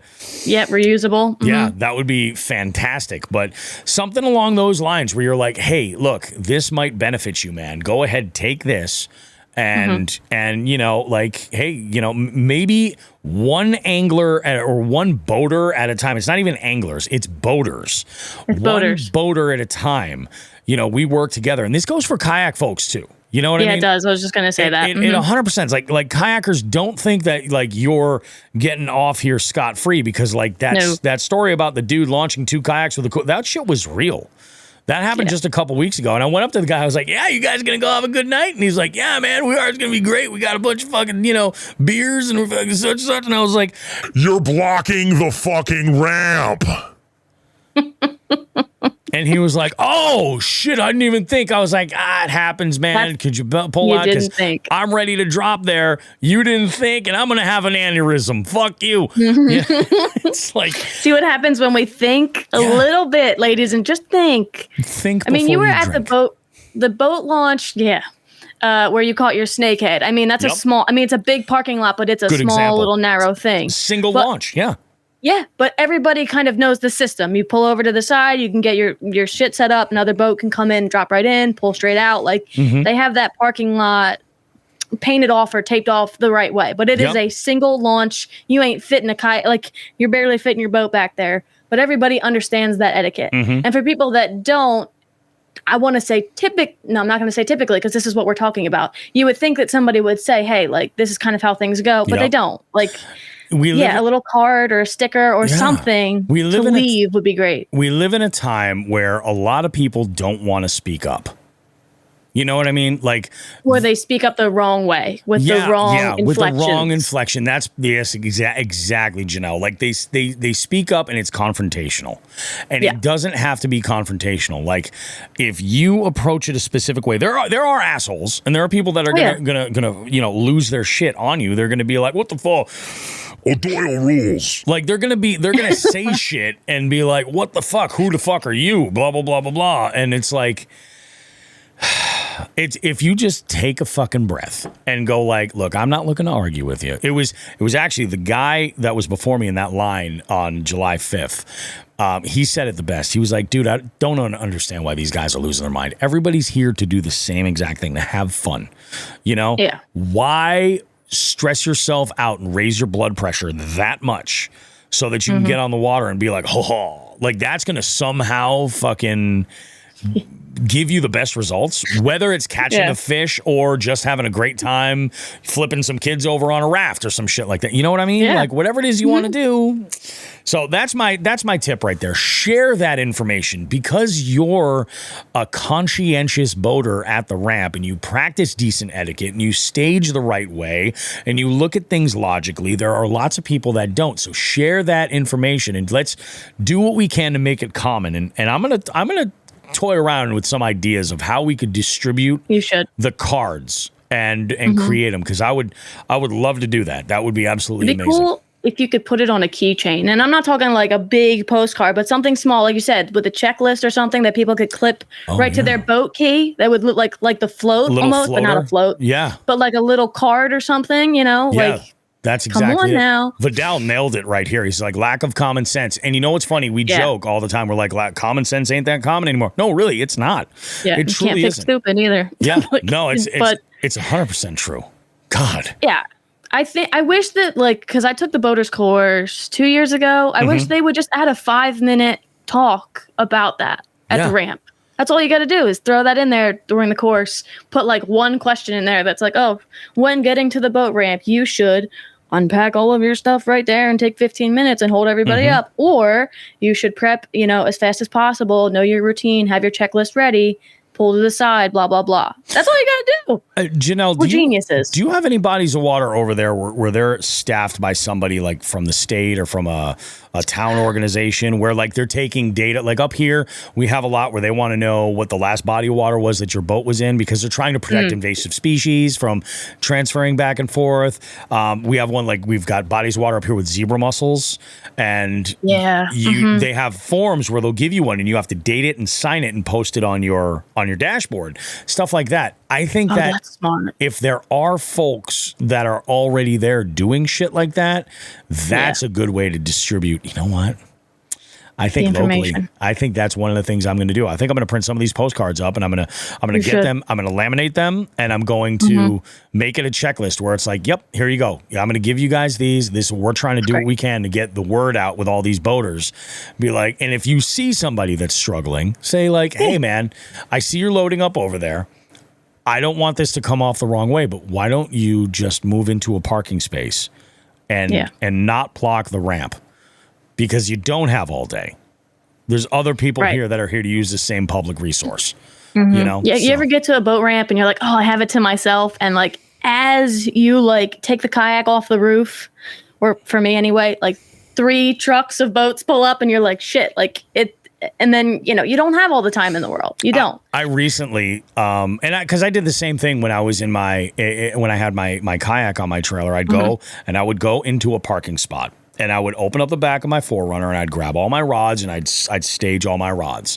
And then I would take all of the other individual stuff that I need. I grab my PFD out of the front, put it on my seat. I grab my net and I put that in, and I grab my paddle and I'd assemble that, set that up. Yep. If I was using the wheels, I'd put those in place. Then I would take the straps off of my kayak. Once I was all set there, and once it was on the winch, I would then back it down the ramp, launch it, pull it off to the side and get the fuck out. And the reason is because somebody else might necessarily need to get in there. With my boat, I felt like it was that much more obvious. Like you go into a space. I'm thinking of one body of water specifically where there is no staging area. And lots of times you're going to run into that. Like they're not going to give you a staging area necessarily. True. So the best place to do that is usually a parking space. Because when you're in that parking space, you own that fucker, But I think that's what they think when they're in the boat launch. Yes, they at own the that ramp. fucker. I think that's what they think. Like, You're right. oh, I got the slot. I have all the time in the world. Yeah, they're like, Incorrect. no, this is my time. And it's that's like the final step. Yep. Like that. Like the boat launch is. What can I equate this to? It's the icing on the cake. Okay, you have to make different colors of icing. You have to make the actual cake itself. You have to cut the cake up. You have to trim the cake. Then you have to level it. Then you have to stack it and all the layers. Like the last piece is the boat launch. Is you backing your boat up, taking it, and then pulling away, tucking your trailer away, and getting on the water. Yep. Okay, so you 100%. Need to do all of those steps first, not there. You know what I think? Does that make sense? It does. It makes it's crystal clear. That makes perfect sense. I think the idea of a card or some kind of a placard or something you can give to somebody to help is a great step. I think the other thing that might actually help, and I mean this is not necessarily the nice thing to do, but I feel that if we can get the nomenclature, if we can develop like a term where somebody is basically almost hazed for being a dumbass. And maybe it means that we need to take something that's already in the ether and make it a little bit more popular. Like, I don't know, qualified captain, the qualified captain is like fucking famous at this point. And if we just kind of started using that and saying like, hey, it's a qualified captain over there. And then just let the if that can like trend, maybe that might actually help. Maybe that's a good step 2. Give them the card, give them the resources, and if they're a dick, go like, all right, they're qualified captain. You go ahead. You have yourself a great day on the water. Yeah. And I even feel like on the card, it should, like now you've got me. I'm gonna hyper fixate on this stupid No, on I this love card. this. I And love this. In like 3 days, I'm gonna send. I think this is a good little graphic, but it should be, your bullet. Like, you know how Dare was like don't whatever, the drug. Like, don't use drugs. Remember Dare as a kid? Wow, I was in 4th grade when they brought that up. That was effective. Very effective. It was very effective. But what I'm saying is break it down. Like, have your big bullet point letter, whatever, and then break that down into what that stands for. Yeah. You're such a jerk. But that way it's shortened up for people to remember. Like, break it into like 4 or 5 an acronym. steps. Yeah, that's not a bad idea. Because it's easier to remember that. Yeah. And then they'll associate that with boop, boop, boop. Yeah. Ooh, that's a good idea. Hey, I'm here for it. I'm crafty. It's funny you talk about acronyms because recently at trivia, I had on National Tequila Day, I ran a special. I was like, if you order a margarita, a shot of tequila, or like a tequila soda, a mixed drink like that with tequila, you get 10 points with a cap at 4 drinks per team. So you could get a max of 40 points for ordering specific drinks. It was great. This turns some people off because they don't drink that brand or they don't drink that spirit or whatever, or maybe they're sober, which I have a number of players that show up and they drink soda, Yeah. And I'm like, okay, I get that. And I was talking with a manager of another place and I was talking about it and he was like, I wish we could do like a specialty cocktail every week. And it was fine. I was like, you know what, dude? Let's go one better. Let's do a specialty cocktail that's worth extra points and a specialty mocktail. Please. For those that don't drink, that still Or want allergic. to take place. Yes, exactly. For whatever reason. You know what I mean? Yeah. And he's like, dude, you're a genius. I was like, fuck yeah. So then the next night I was at the initial bar. We did the tequila special. And the bartender behind the bar, Chloe, says to me, Bobby, we did tequila last week. What are we doing this week? And I explained to her what I think we should do with the cocktail and mocktail. She says, that's a good idea. She goes, maybe you should do something with the word trivia. So like, the first time we did it was tequila. And then for R, we could do like rum drinks. And then for I, what do we do for I? What could we do for I? And like someone was like, I don't know, IPAs? I was like, that's a good idea. I was like, and I looked at her dead in the face and I was like, Ipecac? Do you know what that is? No. Oh, you don't? What is Ipecac? I don't have to look it up. Ipecac is actually, go to YouTube and type in. No, I don't want to go to YouTube. And I was going to say. It's a syrup? Type in Ipecac Family Guy. I'm afraid. Sorry if I disappeared off your screen. Oh, you're an asshole. Okay. So all I had to see was the clip of it. Got it. You know it? Yeah. You're nasty. So for those that aren't in the know, Ipecac is a syrup that's used to induce vomiting. Mm-hmm. Oh God! I don't think we should do that. Yeah, she's like, I don't know, because she was like, well, maybe we skip the I, we go to vodka. I was like, there you go. Right. That's a good idea. But yeah, so I don't know, I mean, just a little tangent there with acronyms, but it is what it is. No, that's okay. Listen, when I was on the cruise, I was drinking mocktail mojitos the whole time. Yeah. Like I was like, oh my God, I miss mojitos, but I can't drink. But I was like, I'll do this all day long. But also you have people that are underage. Like you can people, come in with that too. I get a lot of, because that's the thing. It's a weekday. It's like if folks aren't sitting at the bar in Massachusetts, you can sit at a table, and play or even trivia. like college kids that aren't of age yet. Yeah. They don't want to feel. Dude, I think people sleep on mocktails. I think they do. Yeah. There was a day where I went to my favorite bar with my wife. I'm going to give a shout out, Mooncloud, up in Great Barrington, Massachusetts. Great place. They do 2 things well, unbelievable craft cocktails and charcuterie. And I had a little bit of like a head cold, like post-nasal drip kind of thing going. Mm-hmm. And I was like, this is annoying. I'm going to stop and grab some Sudafed. My wife's like, we're going out drinking. You might not want to take that and then have a few drinks. And I was like, you know what? Yeah, you're right. So I'm not going to drink. I'm going to order some mocktails. And it was awesome. It was absolutely fantastic. Yeah, it's a new thing. Like I'm a Shirley Temple girl. I always have been. Like as a kid, I felt special. My dad would be like, "Yeah, get her a Shirley Temple," because you have to go to the bar to get it. But now, like I still order them all the time because I love it. But yeah, now I'm like, do you guys have any mocktail? Like I'm like, do you have any mocktails? Like, do you have anything that you can make me? Yeah. Mm-hmm. Yeah. K-Pot has some good ones. The Korean barbecue that I went to. Oh yeah. Has I some could good see ones. that. So. I could definitely see that. So let's go ahead. Let's shift some gears here, all right? Because this next segment is kind of crazy. It gets a little bit local, but I think every person out there can relate to this to one step or another. Fuck that guy. Fuck that guy. Fuck that guy. All right, guys. So this FTG this week comes to us from the one and only legend himself, Dave Shade. So Dave had shared an article with me. This was probably, how long ago did this go back? This was the end of July. He had sent me this, and he goes, I'd actually like to nominate everyone who had anything to do with this for the FTG. We have a tough time enough keeping the water of the Connecticut River clean, and now we're losing public access. What the fuck? And the link that he sent me was to a story from my former employer, WWLP, with the headline that says, Northampton closes conservation area citing trash and human waste. And I'll go through the article right now. It says, a popular recreation area in Northampton has been closed by the city due to public health concerns. The city of Northampton has closed the Connecticut River Greenway Conservation Area at Damon Road because of excessive trash, human waste, and illegal activity. The recent hot weather has seen an increase in public use, and as a result, the city has been making efforts to quell prohibited activities such as alcohol sales and consumption, fires, illegal dumping, littering, unpermitted gatherings, and improper disposal of human and animal waste. Additionally, the area is posted as a no swimming zone and does not have lifeguards or water quality monitoring. Despite this warning, some people are swimming.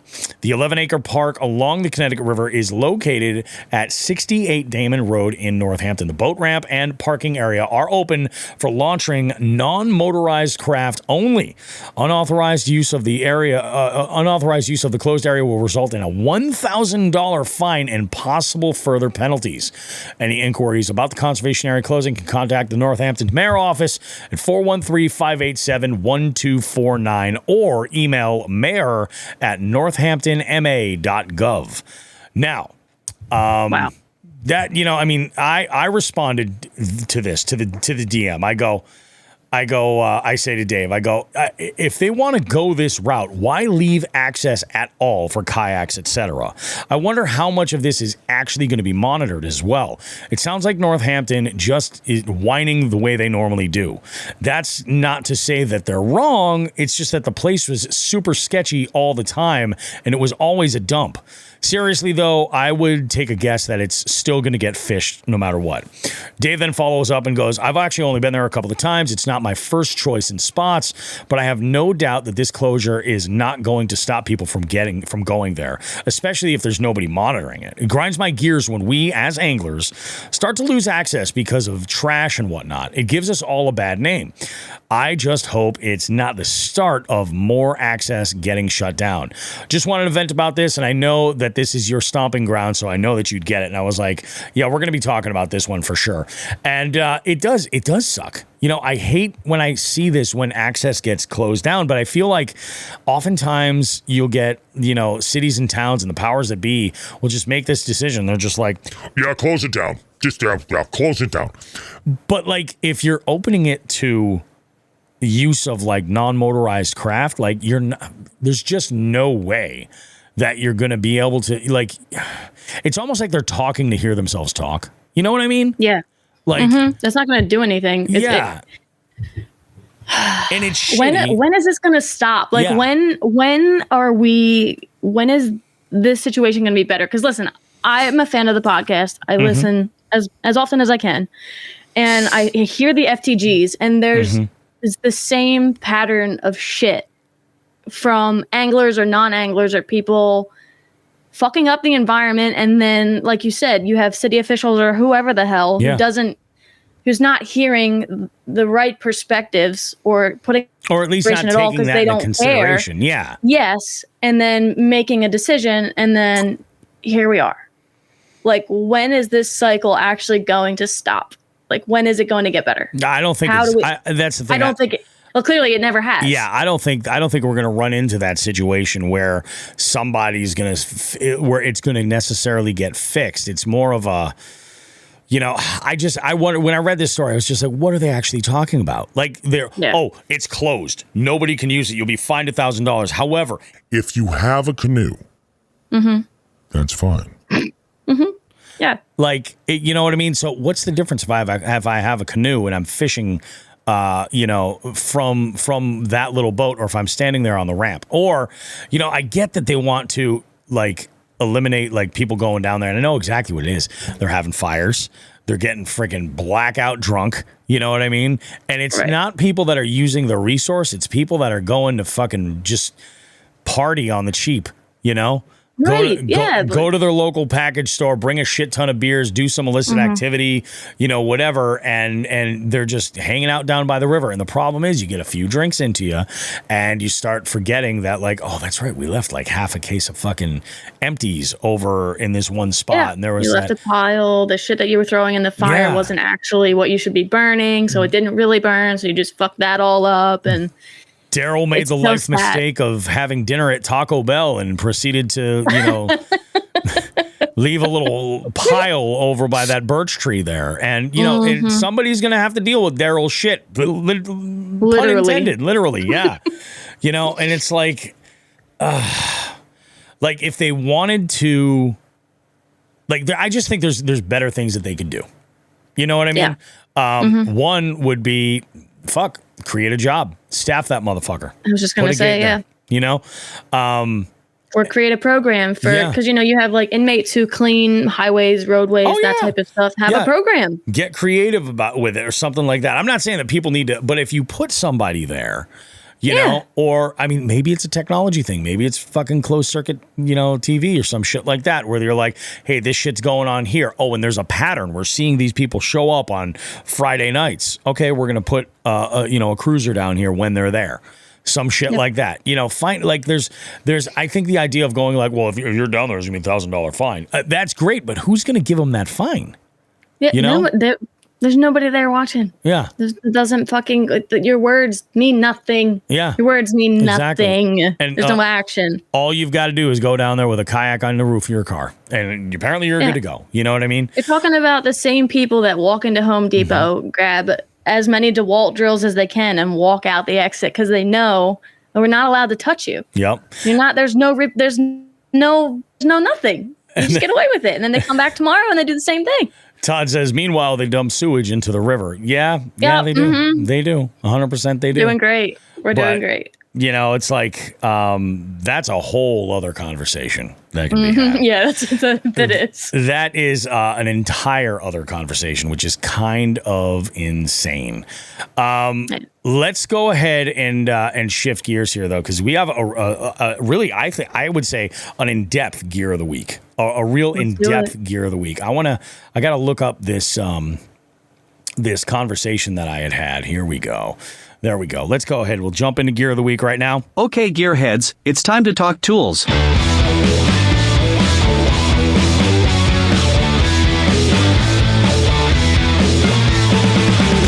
Jigs and Bigs gear of the week. Alrighty, guys. So this is a good one. Actually, Joe and I had a little conversation about this, and I had shared some info, some screenshots of the dialogue that I had, and I'm going to walk through this whole thing. And with Joe not being able to be here today, I think Janelle is the perfect person to bounce this off of, because we're talking about spinning rods. Okay. And I'm not talking like technique specific spinning rods either. I'm talking about the broad general, like using them for bass fishing. So we had, this was just last week. I think it was actually Monday or Tuesday. Yeah, it was Tuesday morning. I got a message from a listener in New Jersey, just probably right in the same area where Janelle is. Probably. Brandon had reached out to me, and he goes, love your podcast. He goes, I'm learning a ton, and I just started. What are some tips for a spinning rod for bass? And I responded back to him, and I said, that's a great question. I go, I'm going to cover this in detail with Joe on the show next week. I'm going to cover this actually in detail with Janelle on the show right now. I said, to directly answer your question, though, how new to fishing are you? Do you have any experience with techniques that you really like and you want to focus on, or are you really green to it? He goes, I'm actually really green to it, and I'm in New Jersey. I've been watching videos and I'm really studying on how to be a better angler. Some stuff that you guys talk about is Greek to me, and I rewinded a couple of times to learn what you and your guest host are talking about. I'm on episode number 8, so he's starting early on. I'm on episode number 8, and I've been binge listening to your podcast while at work. He's a welder. He goes, it gives me plenty of time in the world to be able to do this. He's like, so tips and tricks. I've been catching stuff on worms, night crawlers, and one bite so far on a Texas rig with plastic minnows. I said to him, so this is what I explained to him. This is my response here. I said, gotcha, Brandon. I think I know where you're going with this. I go, if you're looking for a spinning setup for bass, I said, you can't go wrong with a 7-foot or even a few inches longer rod. I said, the best starting point is to make sure that it's a medium power rating with either a fast or extra fast action, AKA meaning the tip. This is going to be good for weightless soft plastics, light Texas rigs, finesse jigs, Neds. You can also rig a drop shot on this rig as well, if you wanted to. This rig will work for lots of lighter, more finesse presentations. Might not be ideal for anything lighter than, say, like an 1/8 ounce, depending on the rod ratings, but this is the best place to kind of start. As for the reel, with spinning gear, you have fewer options for gear ratios. I would recommend something with a bit of a faster gear ratio. I recommended a Lew's American Hero, that it does have a bit of a faster gear ratio, a fantastic drag setup, but it's budget friendly as it runs, I think, between $30 and $40 a pop. Mm-hmm. I said, spool that with 10 to 15 pound high vis braided line, and then learn to tie a leader knot as well. This way you'll get versatility and better casting experience too. I said, this combo is a great place to start, but you're going to want to add to your arsenal and use the appropriate rods for other specific techniques in order to get the most consistent results. You can grow with your spinning rod arsenal with heavier and lighter power rods. A bait caster is definitely going to provide more options and allow for more efficient fishing, but you can absolutely slay them with spinning gear.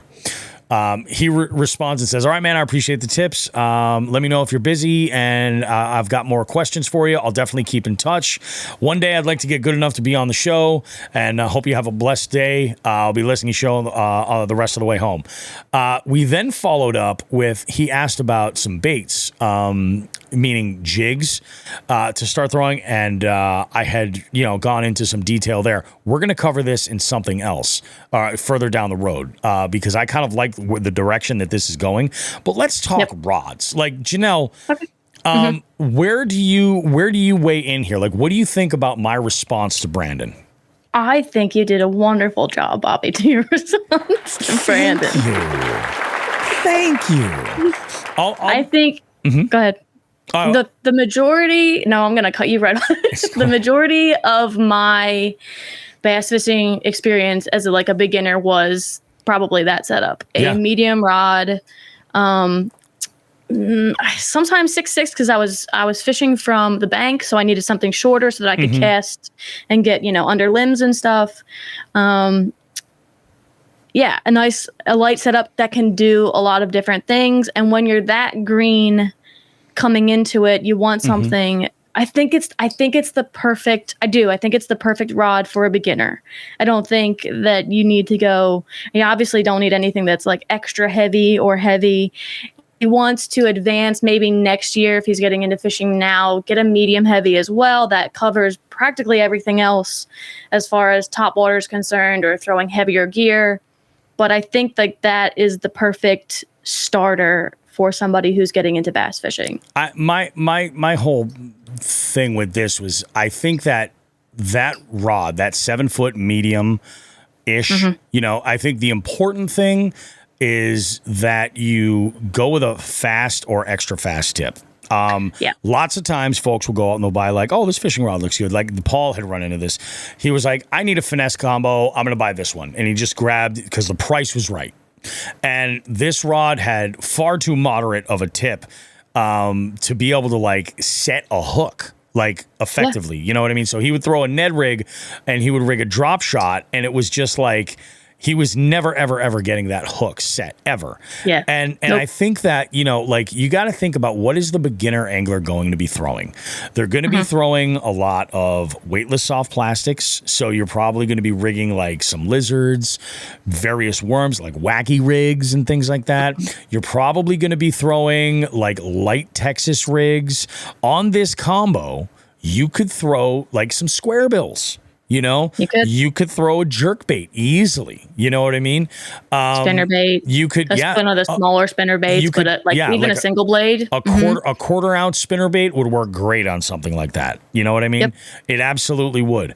Finesse You can even jigs, throw Ned a popper, rigs. like a small popper. Yep, absolutely. I've done it. Like it, no problem. Yep. Yeah. Oh, I mean, you could throw you could throw any kind of top water because again, you're gonna be spooling that like I suggested with braid. So if you want to just go straight braid to that top water, that line floats and you're gonna get good. You know, you're gonna get a good top water experience there. If you really really want to get crazy with it, put a mono leader on there. So you have the I guess the peace of mind of knowing that it's not so easy to see that line right there, but you also add a little bit of line stretch, you know, which is a good thing. So there's different things like the versatility, and that's a rod where, spend some money on it. Go at the top of your budget. Go at the top end of your budget. If you're like, I want to spend between 100 and 200, lean on that 200 because you'll probably use this rod more times when you're fishing than you ever would expect to. Yeah. And you know, you want something that's got really good sensitivity. You know, you throw in a Ned rig, you're throwing a finesse jig, something like that. You're going to want these kinds of things. And that's something. And I love what you said, Janelle, about, you're going to want to throw a medium heavy on there. I have a medium heavy spinning rod. And when I first got my hands on this rod, I was like, can I fish a jig on here? Yeah. I was like, I just want to know, like, can I? Because to me, like fishing a bass jig with a skirt and a what do you call it? A weed guard is like, that's a heavy cover technique. So like wood. Can I do that? Yep, absolutely. I've caught fish with that, throwing 3/8 ounce jigs with no problem. Do I have to crank the drag down like pretty excessively? I do. Yeah. You know, and that is the one thing I think when it comes to spinning gear that you're going to make a little bit of a compromise on is the drag. Like you can lock it down pretty damn good. Overall, I think that, you know, if you can transition and start incorporating various bait casting stuff, then I think, absolutely, it's going to be great. But you know, if you want to get into, and that was his other question, was throwing jigs. And I was like, well, if you're looking at, let's just assume you're using that rod I recommended, you're going to want to keep your jigs sub quarter ounce, you know? Yep. So like 3/16 are great. Fantastic. You know, Ned rigs are awesome. You know, throwing an 1/8 ounce Ned with like a variety of plastics is a home run. You can do so much stuff with that. But with those two rods, and then I think really, if you add a third, and that third being like a 7'6" medium light extra fast, there's your drop shot rod. There is your what am I thinking of? Like your finesse swim bait rod. I was going to say, You know, stuff like that where you're like, okay, 7'6", long casts. He did mention later on down the line about like throwing frogs and stuff. And I was like, I'm not the guy that's ever going to recommend that you throw a frog on heavy cover on a spinning combo. I'm never going to suggest that. I'm never going to suggest that. Yeah, I mean, I'm not. That's what I do. That's what I do. I'm not saying that you can't catch fish on there. Yeah, no, I get it. That's your opinion. I am saying you will catch less. You know, you know, that's what it is. You will, just because the torque isn't there. You know, when you're hauling in 4 pounds of fish and 15 pounds of weeds. Yeah, it's a lot. Like, and there's a difference between like heavy cover. Like, I think people, like when they talk about frogs, they always go to that extreme. They always say they always say like, oh yeah, you know, I'm fishing. Like, I fish frogs when I have to fish a frog. So like, I'm not talking about fishing frogs when there's like lily pads, because I'll throw a Ned in there. You know what I mean? Yeah. Or a fluke, or like, you know there's a lot of options. Yeah, exactly. Yeah, chatterbait. That's how I caught the fish I caught when we went. I was throwing a bladed jig right in there. And I'm like, you know, it is what it is. But like, a lot of people are just like, oh, I see a pad. There's something on the surface. Gotta throw a frog. I'm like, I'm throwing a frog when I can't drop the pedal drive of my fucking kayak. Right. Right. When I can't do that, I'm going to throw a frog. It's an instinctive thing. When I look at the body of water that I'm fishing, I mean, everybody who's ever had a topwater bite wants to throw a topwater lure. Yeah. Sometimes we force it, but I'll throw a frog right off the bank. Like I love to land a frog on the bank and then pop it really hard so that it makes that first initial splash right at the water's edge. So it looks like something that's jumping into the water. Sure. And then normally on those first 2 to 3 twitches is when you have that fish come and get it because they're reacting to it. But that might be, there's no cover there. It's a calm. There might be weeds underneath that I know of, but it's a clear bank. Yep. So in that sense, sure.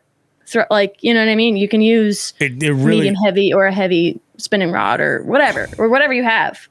But no, I know what you mean when you're talking about the slop of it all. Because when people are talking about fishing frogs, I'm talking about fishing frogs. Where it's like you can't throw something else. Yeah. You have to throw a 1 ounce punch rig in there. Yeah. Otherwise, like those are your two options. You're doing this or you're not throwing something in there. It's either you have to punch through it or it's like, no, you're going to get that bite. But it's like, the way I look at it is like this. You're never going to see Bobby Roast Beef throw a frog in open water. You know why? You know why? Why? What are you throwing? Why would I do that when I can throw a spook? Something with treble hooks. Yeah. Something that can actually get bit that much easier. Yeah. Like if I can, I'm going to lean toward trebles unless I can't. You know what I'm saying?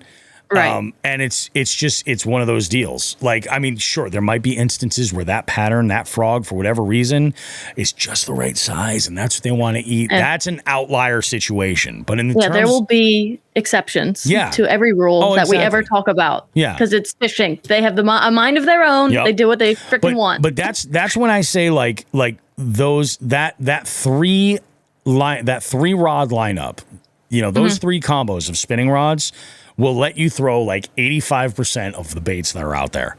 You're not going to throw big swim baits on any of those.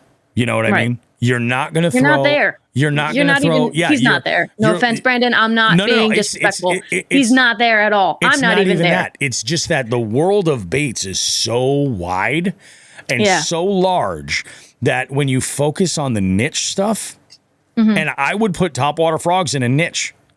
You know what I mean? Sure. They're a niche within, like when you're looking at that, you're like, do I really have to do this? It's like there's so many things that you can do with that. And if you're going to put yourself in a position where you're like, this is where I'm comfortable, that arsenal is going to let you do so much and let you slay it. But to be honest, that arsenal is what I had in my kayak for probably the first 4 to 5 to 6 years of my quote unquote fishing career, as you could say, as a teenager growing up to probably 21 years old. Like those were the 3 rods, all spinning rods, probably at that exact same. I could probably pull them out if I had them with me. That is the setup that I went with. Those 3 catching 4 and 5 pounders. And I have more spinning rods than just those 3, but those are the 3 that I'll put on the boat. Now I'll tell you, with I very rarely take out that medium heavy. Very rarely do I take it out. Like it is so niche that like the most versatile one's going to be that 7-foot medium. The medium light also has a lot of versatility. That medium heavy, if I didn't have a bait caster available, actually, my jig rod, the one that I'm waiting out, if I didn't have the other the old jig rod in my basement right here, I would have grabbed that medium heavy and use that. I would have gotten the job done. That's the other thing, too, with a rod like that. Like, you could throw 1/4 ounce Neds. And for all intents and purposes, that's just a heavy finesse jig, Not even that heavy. I mean, technically, you can get in finesse jigs that are, 3/8 of an ounce easy. To be honest, I feel like, so I just looked up, like, Abu Garcia because it's, it's a reliable brand. So the Vendetta spinning rod, like a 7-foot medium 1 piece, is $90. Yeah. He could go pick that up today from either Dick's Sporting Goods, or he can order it online. And then the same thing, Abu Garcia, the Max SX spinning reel Soraya has 3 of them. Love those. They're black and orange. It's $32 or $35 depending on the size. You know what I mean? I think he can have a setup for that. I mean, if he has a higher budget, he can go higher. But if not, I would say if you do have a higher budget, especially with that first one, lean into that, because this is a combo that you're going to have. And put the money. I would suggest, honestly, put the money in the rod. Always. Put the money in the rod in this case, not necessarily the reel, you know? You know, it's like you can do, I mean, spinning reels, not everybody needs a Vanford. You know what I mean? No. Not everybody needs a Vanford. They're beautiful. I get it. You know, not everybody needs that crazy high-end stuff necessarily. And, you know, at least to get started, you know, Todd says, that's my rod. Fantastic for a Ned. It's a great rod. I honestly want to buy one. I don't need one, but it's a great rod. I would honestly recommend, like, go and I think the most important thing is that you get that fast or extra fast tip. I think that's going to make the difference, because a lot of people, like, they'll go, like I said, my buddy Paul was like, oh yeah, I'm going to buy this one.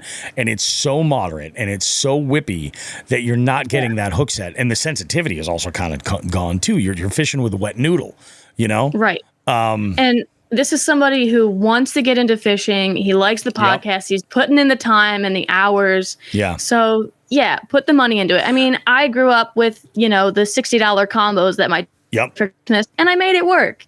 But you do realize that once the specs of something and the qualities and the, oh my gosh.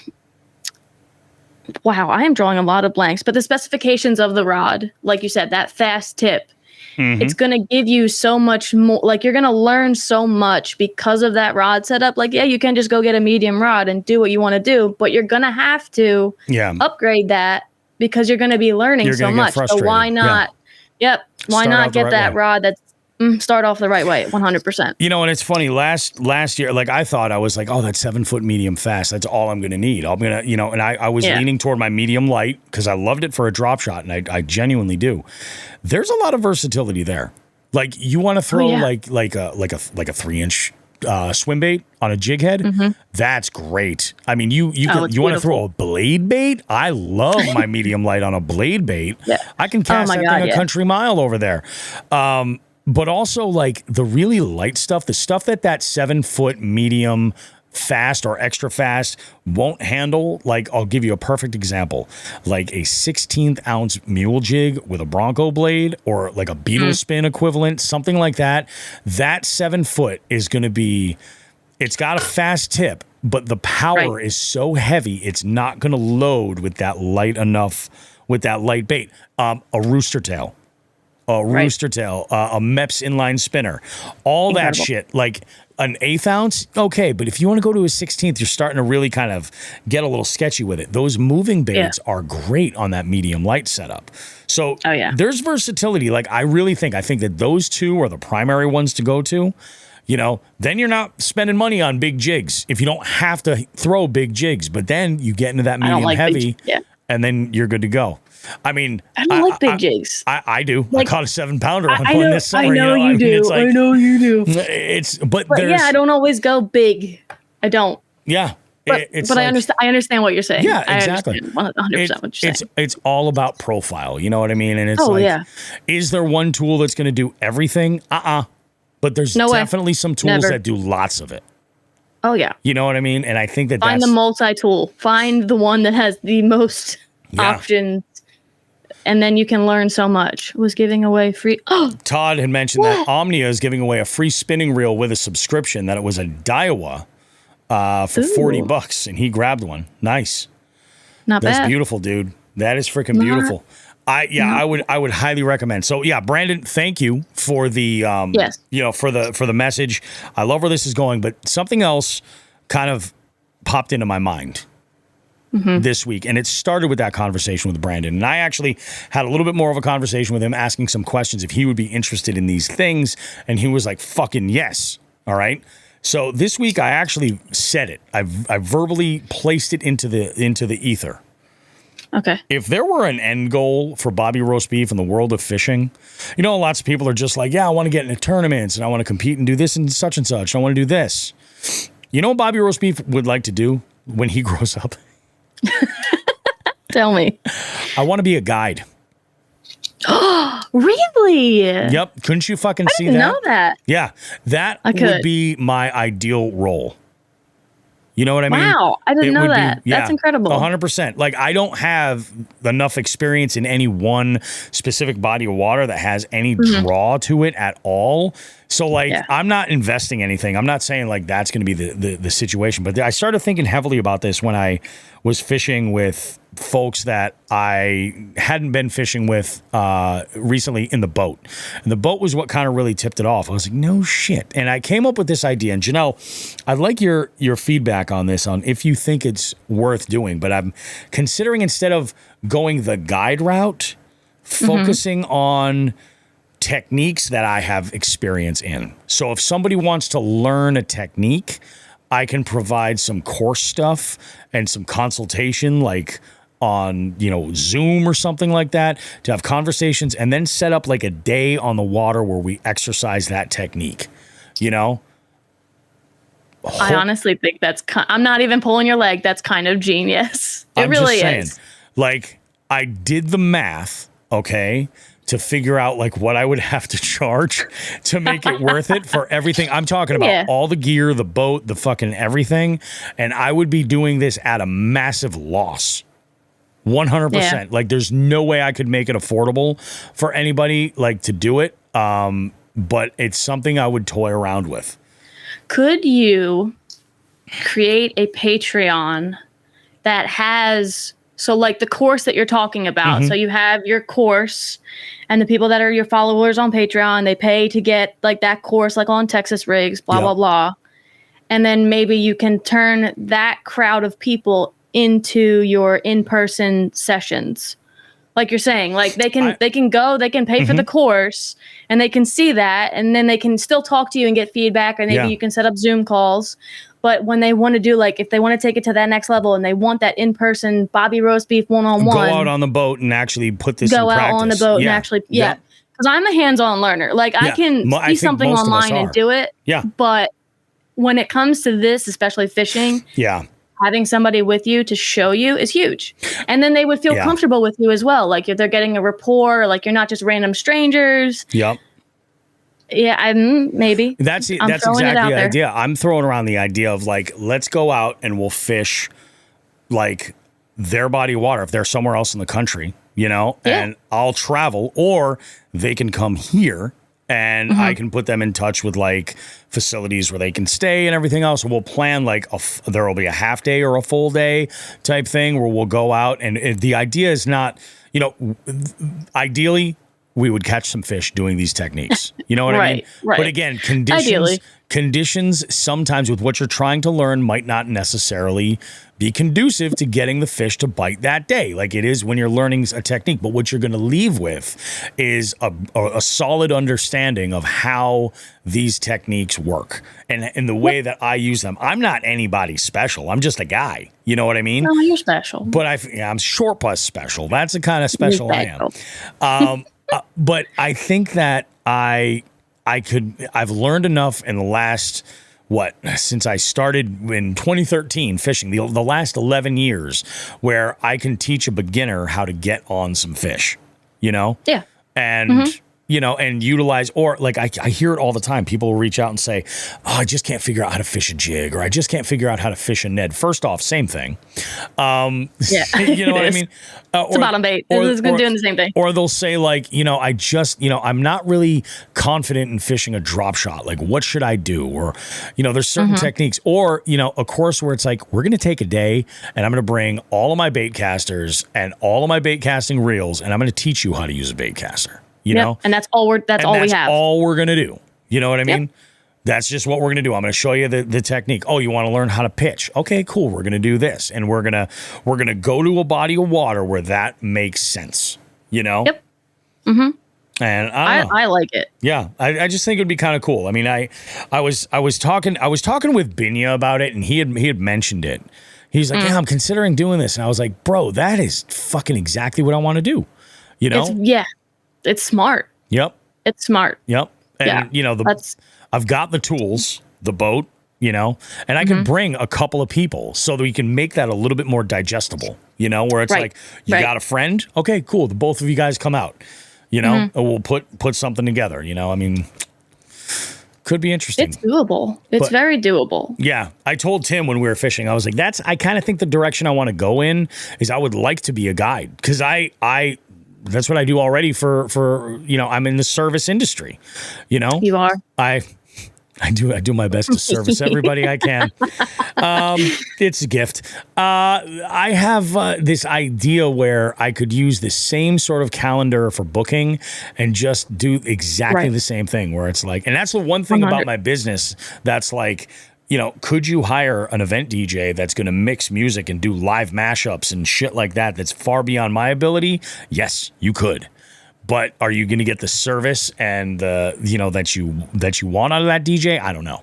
You will out of me. Right. You know? Right. Whereas, you know, when I do something like this, it's the same idea where it's like every time you book, there's a consultation where we're going to talk about what you know. We're going to do a Zoom meeting. We're going to have a conversation. Yeah. And when I say like online tools, like I'm going to be like, so here are a couple of knots that I think you should know. You know? 100%. Here's how you should spool your gear. You know? Shit like that. And I think that would be really helpful. I don't know. I was talking with Tim and he's like, that's pretty fucking slick.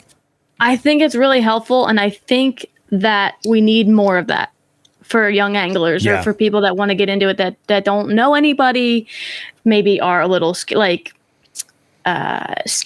or intimidated or feel embarrassed. Like none of those things should, I mean, I understand the emotions. I understand the anxiety. I get it. For sure, yeah. That shouldn't be a factor from stopping you from trying things or putting yourself out there or anything like that. But I feel like, you've got people on YouTube that are like, like if you want to, they make a video like, oh, what does the beginner need? And sometimes there's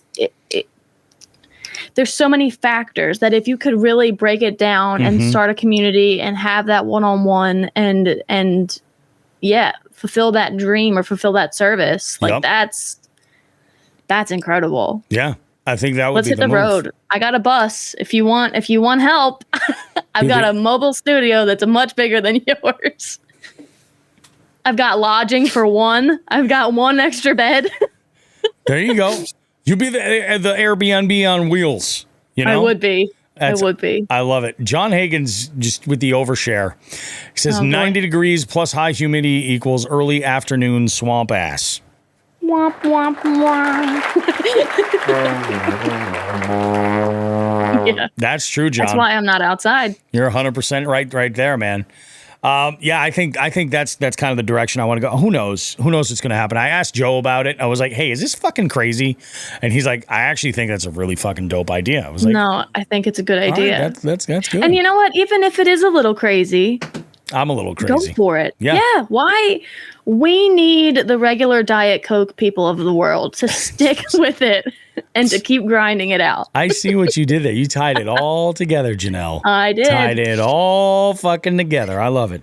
Janelle, this was an amazing goddamn broadcast. Well, thank you for having me. Sorry really about the little mini interruption. But it was entertainment and enjoyable, and I appreciate it. I'm sure that the jig heads do. I can't believe we had the amount of jig head participation that we had this morning. How many did we have? So many. I mean, it's been off and on, but it's been like 2 or 3 cycling and different ones and stuff. And it was, I mean, just the comments alone, it was pretty freaking awesome. So I am stoked about that. I love that.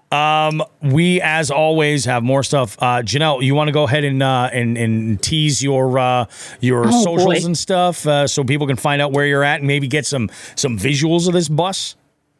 Yeah. So if you want to check out anything that I do, you can check me out at Enthusiast Adventure on Instagram or on YouTube. All of the bus videos are coming out like every week from start to finish, the whole journey of building it out. And pretty soon, probably this fall, we're going to be doing probably a 30-day road trip. I might be living out of this thing in a couple months, to be honest. So if you want to check that out, follow me on those socials. I also have a Patreon. If you guys want to help contribute, I have 5 different tiers. You have $1, $2, $3, $4, or $5 every month donation. So if you want to help, I really appreciate it. Yeah. But yeah, Enthusiast Adventure and the adventures they're going to happen. They're happening. Nice. They're coming. I love it. I'm stoked for you, Janelle. I think this is going to be really, really good stuff, and I'm excited to see the content that comes along with it. I'm very, very stoked. You're not going to be able to get rid of me. Once I have your address, I'll be like, hey, I'm here. Done deal. are you Ding doing? dong. You're going to be recording and I'm just going to pop up like, hey, Bobby. You know what's going to happen? I'm going to be standing in my tighty whities in the backyard making breakfast on the Blackstone, and who's going to come walking around? The one and only Cartoon Pitbull herself, Janelle Orsino. walks behind us. She's like, yeah, throw on some eggs for me there, Tubbs. Let's go. I have a ridiculous weekend on tap. I'm going to Pennsylvania this weekend for the Kayak Adventure Series for the Susquehanna event that's going on there. Drew Gregory is putting together something amazing, and I am going to be at the award ceremony on Saturday evening. I'm going to be doing the trivia. I'm going to be doing fishy trivia like we did a brand new game, but similar to what we did in Columbus at the Fishing Expo. This is going to be absolutely insane. I'm going to be down there with both Zach and Josh from Dark Horse Tackle. We're rooming together. It's going to be awesome. It's like a guy's weekend. You know what I mean? Yeah, I do. Although with especially with Josh, because he's so young, I feel like the dad. You know what I mean? Yeah. You know, but it's good. You know, we're going to have ourselves a great time. It's going to be a blast down there. There's talk that Becca will be joining me, which is going to be a blast. So I'm not competing in this event at all. I'm going to take the bus. I'm going to take the bus. I'm going to take the boat down with me instead of my kayak, so that this way I can get on the water and fish with Becca and Sky, and we don't have to be like, sidelined on the bank or anything like that. Yeah. Who knows what happens? If you're listening to this show and you have dropped your boat into your deep V, yes, not a tiny little John boat or anything, but your deep V. If you've dropped your deep V, something with some versatility at a launch, that's all I'm looking for. I don't want your spots. I don't want anything else. But if you can recommend a launch at the along the Susquehanna, get in touch, because I will share where we're staying and get you some information and all that stuff. But I'm going to be recording content down there. Probably just going to do a big drunken roundtable with everybody in the Airbnb. This should be a good time. This should be a really good time. I think it's going to probably happen after the trivia event, and this should be a blast. I'm stoked. Yeah, it's going to be awesome. You're damn right, Todd. It is freaking awesome. Heading to the plumbing supply in a minute. Nice. I hear what you're talking about. I hear what you're talking about. Oh, what a great show. Guys, we'll see you next time for more Jigs and Bigs adventures, more good stuff. Is Joe going to be with us next time? Yeah, he's going to be with us next time. No worries. And you'll be back to your headlines from Joe, not the rehash with tiny little details that Bobby Roast Beef brings in there. As always, you guys know we have the most amazing listeners and supporters all over the place. We appreciate you guys. One of the things I wanted to mention, actually, I forgot about this, but I was going to say, please don't forget about the one thing that you told me that you wanted to talk about. What? No. This was Todd earlier had mentioned. Oh, okay. He's trying to build a rod tube, right? And he's looking for an 8-inch diameter piece of PVC for a rod tube. And he's like, it's like a pain to find one. Any ideas? Honestly, I got mine at Home Depot or Lowe's. I was going to say that was the best place for me to find one. He did mention the plumbing supply store up here, and that's what reminded me. Yeah, you might be able to find one there. That's a little bit large. They're more specialty items. Yeah, they're more like you know what, Todd? You might want to call first. That's what I was. Yeah, I checked online because I had to go. I was still local, but I had to go 20 minutes out from where I was. So I have I have the 6 or 8 inches, whatever. I have a PVC pipe on the bus that can, same thing, rod tube, put the flanges on with the locks and all that, watertight sealed it, put foam in the end so that like the rod tips have a little bit of protection. They're obviously going to get put in there with rod sleeves just as an extra. But yeah, I went to, it was a Lowe's and they had it, but I checked online and just made sure that like they had more than one in the store. I would call in advance. Yeah, that works sometimes too. Their inventory is a mess. And you're like, I found, I was initially considering putting one on the 4Runner when I first bought it. And then I was like, I discovered that the move was to keep them inside. So this way I could run through car washes and things and not have to worry about it. I'm a little jealous of that. It's nice. But it works nice. I'm running out of space I have 5 or 6. I made one on the inside of the bus too, right above the booth. I made a little section so that I can have 5 setups. Always ready to go. Right there. So there you go. Right there, ready. That's a good idea. That way you're not climbing up on top of the bus at all times. Becca did one on her camper. And I don't know, was it an 8 or was it a 6? I'm not sure what size it was. Oh yeah, the 8-inch is tough, man. The 6. There's a lot of people. You know what I ran into, Todd, when I was looking at these? A lot of folks would they would say like, "Oh, just get the 6 and take the reels off."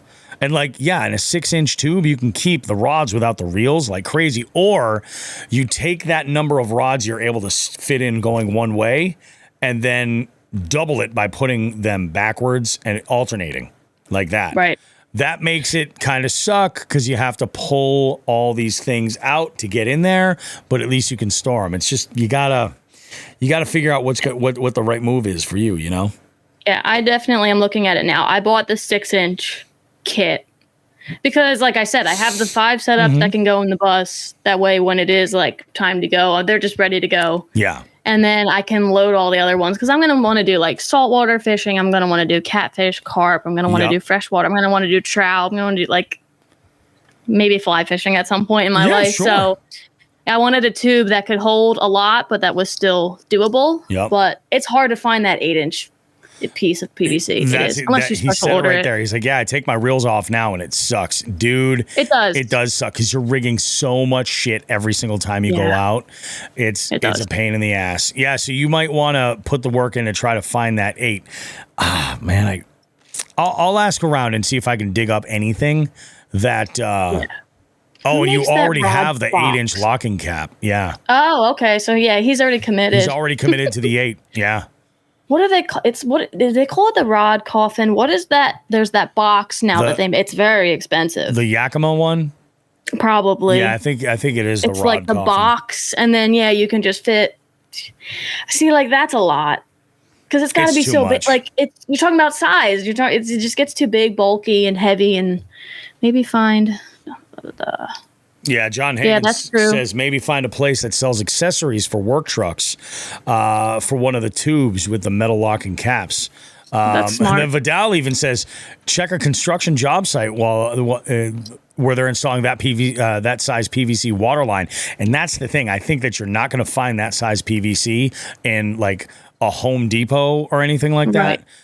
Easily. I think you're going to find that if you ask around like these a contractor, like, hey, I'm looking for this. Where can I get that? And in fact, you might want to call some folks that work on, septic tanks and things like that, or running water from like the municipality or something where they might need that size PVC pipe. Yeah. Because I feel like at Lowe's, 6 inches was the cutoff. I don't remember seeing anything bigger than that. Might be. Todd says I'm about to bribe someone. Dude, I was there, man. I was there. I totally know what you're talking about. It is a grind. It's a grind. Oh, and then you see guys with pickups that like Sean keeps all of his rods when he's traveling. He loads them up on a separate. It's like designed, I think, for skis, and it's on his, and it works great. Like a clamp. Yep. It comes out. It's got foam on the insides, and it holds them right in place. It's for skis or snowboards. And it's so slick. It's great. But again, that's not necessarily going to work for every single vehicle out there, But or even the environment that you're parking your vehicle. Oh, that too. You got to worry about trusting other people around your stuff. Yeah, exactly. That's true. Yeah, you're right. About to bribe someone. I don't blame you, man. But yeah, we're going to wrap things up, guys. What an amazing show. Todd says the wind doesn't fuck up the line. No, I don't think not it does. Usually. Yeah. As long as you got everything set, right? I mean, are you free balling over here? Just letting your lures just. You heard me. With a buzzbait, maybe you want to, so you get that nice whine out of it. But sounds free balling your lures, huh? Free balling, don't be doing that. Welcome to Janelle's Tackle Shop. We got all kinds of crankbaits, and our buzzbaits have been free-balled just for you. Grab yourself a piece of jerky and a fucking sarsaparilla and enjoy yourself a free-balled buzzbait. Only at Janelle's Wired Baits. You're welcome. I got fucking problems. We all do. At Joel's Glory Holes, we got... That's the one. That's the voice right there. We've never been busier. I mean, we're not selling anything else, but there's people in and out of here all the time, all because we have a hole in the bathroom. All right, I'm going to stop. This is all right. You guys are the greatest. That was the initial point. We appreciate everything that you guys are doing. Of course, remember, and you guys have been killing it, tagging Jigs and Bigs in your fish pics. We've been out there giving comments, sharing, liking, saving. Saving's a big one. In fact, if I go through and I look at my saved images, I'm just like, what? There's so many fish. I love it. I love it. I have a problem. I have a question. Fire away. What you got? Did anybody ever contact you about the mug that you lost or the koozie that you lost at the boat ramp? The Frost When we Buddy? went fishing? No. The Frost Buddy. They Nobody? didn't. Nobody. Dang. Ridiculous. I was like, you got to be kidding. Although, you know what? Of course. So I get home and I'm like, should I get just replace it? I'm like, I really probably should. They make a new one. It's called the XL. And it holds everything from like a skinny slim can to like the giant 24-ounce fucking mega cans. And I'm like, oh, these giant puppies. You had those with me when we were hanging out. I did. In fact, this I think was the last one I had the last time I brought back from that trip. Yeah, these 24-ounce cans are huge. And they don't fit in anything, but in one of those, they'll fit. They'll stay nice and cold. And that's the jam. I just want to make sure that they fit in my boat's cup holders. Oh, I got to get you on the goddamn boat, Janelle. That shit's got to happen. Yeah, it'll happen soon. Yeah. Listen, I just told you I'm going to be on the road soon. So Hell yeah. I've been doing a lot of work with my dad, so he's been helping me out money-wise. So I might be able to make a trip with the car just in general. Maybe this month. This month is insane for me. Maybe next month. Yeah, all right, God. This month. No, it's crazy. I have I think the weekend of the 17th would be good. Then I have a wedding on the 24th. Oh, Lord. And then the 31st I'm good. And then September I have what? 2 weddings in September or just one? Lord. Yeah, I got to double check, but I got a bunch of shit going on. This fall is going to be nuts, but I'm stoked. I'm stoked for this fall. And then you don't even. Oh my God. I'm thinking about actually delaying updating the boat with some of this stuff until we get into the later end of fall, just because I want to get out. There's so many people I want to fish with, and I've been kind of liking doing this with the minimal stuff, you know. Well, that's what I'm saying. Learn your setup. Go and enjoy it for what it is now before you. Take that dive because you have it. It's not like it's going anywhere. Exactly. The one thing that I really want to do is there's some trailer modifications I want to put together.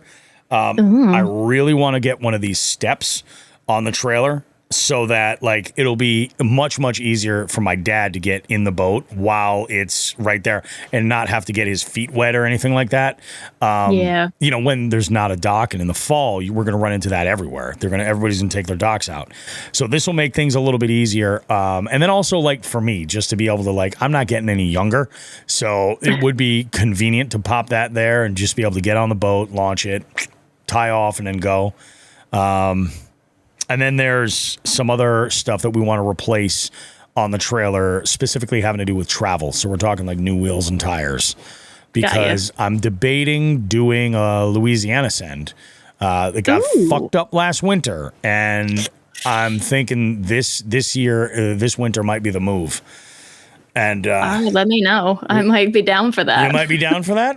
I might be down for that. Could be pretty good. Yeah. We can have ourselves a time.